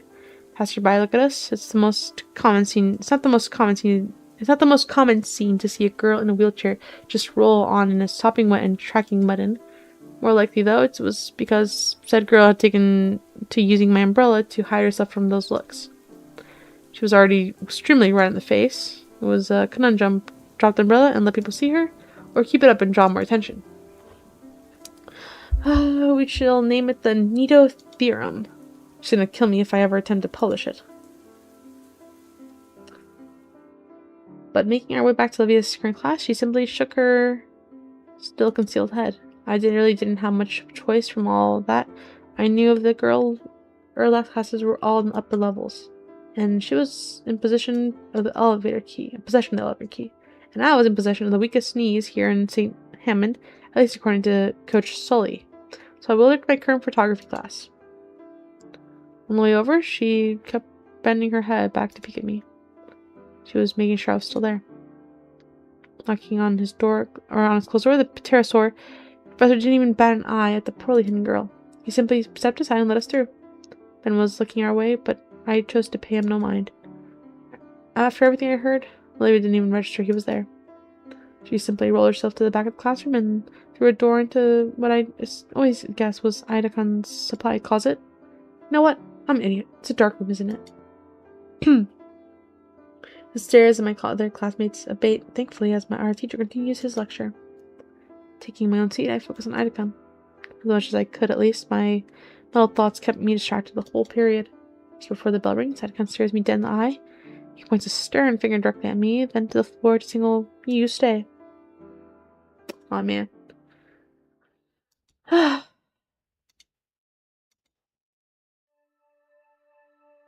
Once everyone has left, he closes the classroom and locks it. So, care to explain? Explain, sir. He opens the door in the back and signals Olivia to come out. The mud, the drenched clothes, the declaration of sanctuary. I was having a bad day.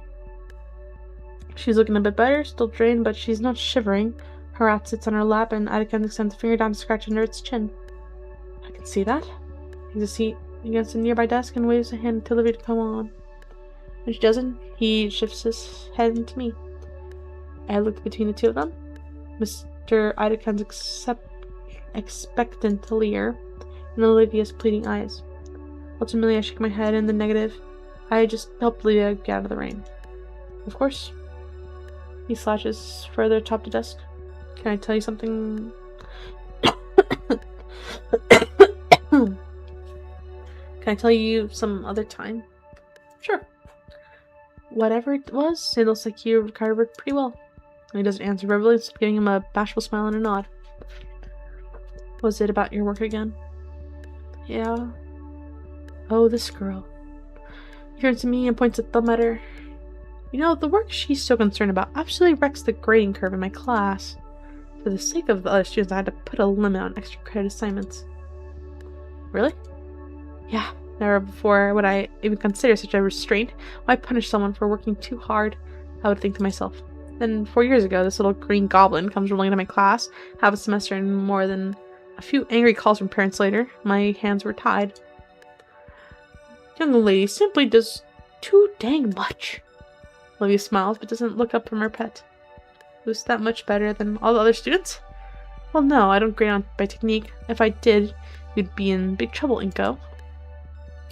Olivia's work was very good even then, but the main thing I admire is how motivated she can be. I haven't seen someone so enthused to just paint in years. Certainly haven't seen anyone so enthused I had to change the rules like that. You were worried. You were worried I'd stop me. The heck? Like, look, he's arguing in the freaking YouTube chat. Was I? That definitely sounds like me, but it didn't stop you, not even a little. Heck, that year you even got me to see some things differently. I don't think I ever did anything like that. You did when you came in after class that Friday before Mother's Day. Take a look at this. I'm handed a quill pen, and the first thing I noted about it is how soft the feather portion is. It's the special pen I always use. Oh, it's the special pen you always use. It's actually for my wife. Well, inspecting it closer, you come to see the intricate details. From the faded engravings on the shank to the maintained but worn point. It's well made and kept, and yet the feather and brass show it's aged. She came in the afternoon with a whole stack of crumpled painting drafts, so frustrated she couldn't get it right, so determined to make it perfect. And I say, any of these would be great. Your aunt would love any of these, and she fires back. If it's not good enough for me, why would it be good enough for someone I love?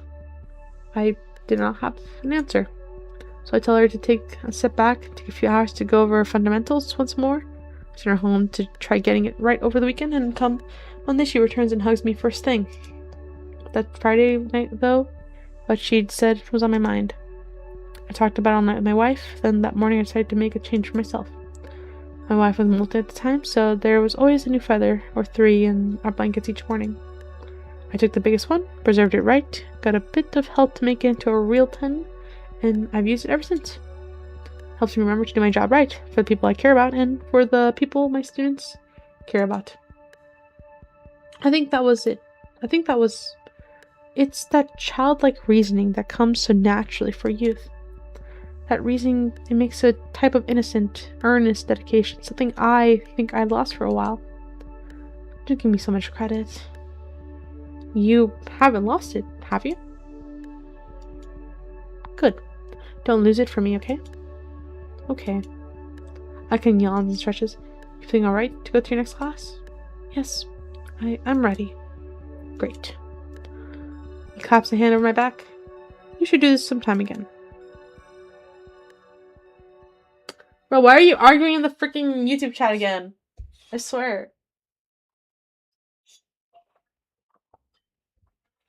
You guys are probably not even paying attention to the story. Anyways. Right. Sardican ushers us out of his classroom as the light bulb trills, handing us a note he'd rapidly scrawl on. Miss Brockling didn't seem enthused to see us come in late, but sighed as she read the late note from Idacon. As I took my usual spot, I felt something odd in the corner of my eye. Looking up, I see Olivia looking my way, with that smile on her face.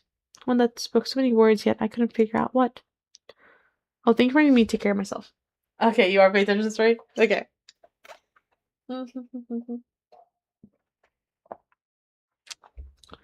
Okay. All I could do is in turn was try to match before focusing on probably later. Sure. Ugh. Sorry. As more time passes, our contest fades into the background. Last week I had a scare when Principal Scaler called me to her office. I feared that they'd figured out that Olivia did and assumed I was part of it, just as she predicted. Luckily, that wasn't the case. Instead, she wanted to inform me that they had no leads as to who could have done the swap, and since it's tampered, it'd be removed from the contest. No skin off my back, honestly. As compensation, she gave me one of the runner-up prizes, a coupon for some pizza from some Italian restaurant called Dynamo's. I'm not the biggest pizza fan, but not a bad prize to get after all this. Saving it for a rainy day. However, I found myself in a conundrum of my own doing. My peers' concern about my entry were resolved, but I hadn't accounted for the new question about my portfolio. My paint portfolio. The few times I showed off my photography work, they were mildly impressed at the best. They were never upfront about it either. No, instead I got the runaround. Oh, yeah, those are nice, Cinco. Not bad, what about what you did for the contest? I can't even be mad about it, since it's another misunderstanding, unintended lie from my side of things. But then I had a thought. What if it wasn't a lie? What if I was actually good at painting? And after working at it for the past month? Yeah, no, I can't unscrew this. The past few weeks I've been staying after school making use of one of the club rooms to practice. Yeesh, you go.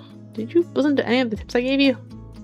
using everything I had at my disposal, namely the textbooks from Mr. Icon and how-to tutorials online. I'd stay as late as possible trying to get the same skill level as Olivia. I stare at the horrid acrylic monstrosity before me. I can do nothing but weep at my own inadequacies. Only slight distractions occasionally. Okay, you know what? That's fair. Not actually wept, but squinting at the Lovecraftian horror before me, and I can maybe see a little progress drowning in the madness of excess paint. Olivia hadn't made good on her promise to teach me around the time I asked Mr. Icon to borrow the keys to the spare room. And while I memorized all her teachings down to the letter... What am I even looking at? What am I even looking at? Are you trying to make an abstract sort of thing here? It was an attempt at a self-portrait, actually. Could probably post online and some rich asshole would buy it. Is it that good? No, they're just the opinions of people on the internet. I learned that the hard way. After a brief period of awkward silence, I let myself collapse on the stool behind me and I toss out the oily apron in frustration. This way I'm going to be a double fraud or something. Kirk. Oh! No, it's on the ground now. I don't even have the energy to get angry. Holly looks better now, at least. How did Olivia get so good at this? Please, Olivia, please, you've got to have some actual advice for me. She quietly humps herself, slipping away a notebook that she'd split across her lap onto a nearby bag. Well, when I want to draw, usually because I got something on my mind. Like, what, like inspiration?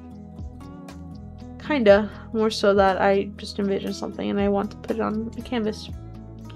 Muse, then. Oh! How their expressions are funny. I'm sorry, I'm like giggling. The door of the studio flies open and Damien quickly storms in. Ingo, Olivia, are you guys here?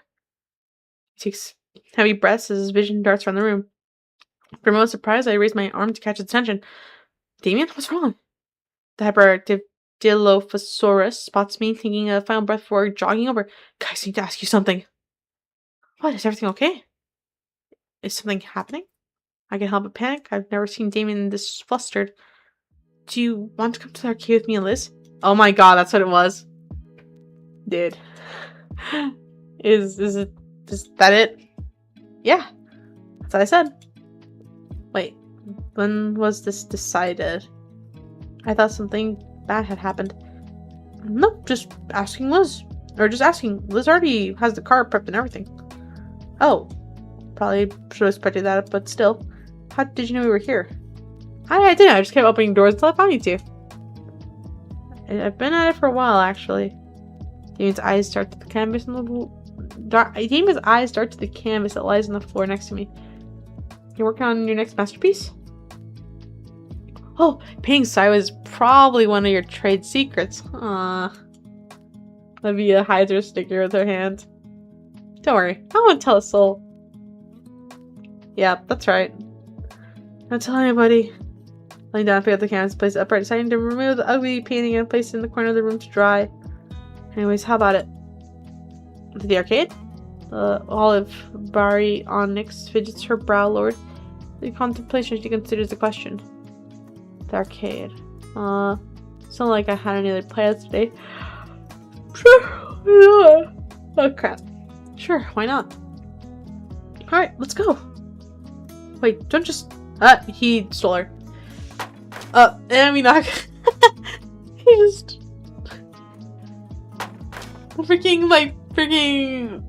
The easel falls over again. I love that. Like, Olivia, there you are. Damien was taking so long to get you, so I was learning to come by you myself. This time, both Damien and I are wheezing for air. Despite Olivia's protest and hesitation, Damien wasted no time in grabbing her by the handlebars and sprinting for the exit. I chased after them, all while Olivia screaming like a banshee as she was pushed to the hallway at a breakneck pace. Yeah, just take a deep breath and stand up straight. Olivia's claws have dug into her armrest, and she's definitely trying to kill Damien with her glare, but he happily ignores. Why didn't you just message me or something? I wanted to, but I didn't want to ruin your concentration, man. So instead, you kicked the art room door open. Yep. Liz had the good grace to look embarrassed on Damien's disbelief. But yeah, gave you a little bit of extra time, right? You've been staying late forever now. I can't hide the wince. That occurred to me that more people would notice. Relax. Not like you're the only one. Yeah, sometimes need to stay behind for some council club meetings. Right, sure, come on, the car's in the student section. Dino duo starts towards the student parking lot, heading towards a rather old but well-kept sedan. Olivia grumbles slightly to herself, but follows afterwards nonetheless. Come on, dude, it'll take a few minutes to get Olivia in, and then 30 to get to the arcade. It won't take that long, damn it!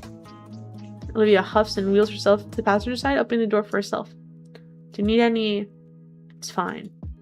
To punctuate her statement, Olivia uses her strong arms to lift herself onto the armrests. And with more grace than I thought possible from the olive-skilled girl, she manages to flop down into the passenger seat. I stare at the abandoned chair, wondering where to put it. I'll climb in the trunk and go. Yeah, it's only 10 for me. I woke up at 10 as well. Let me look at something.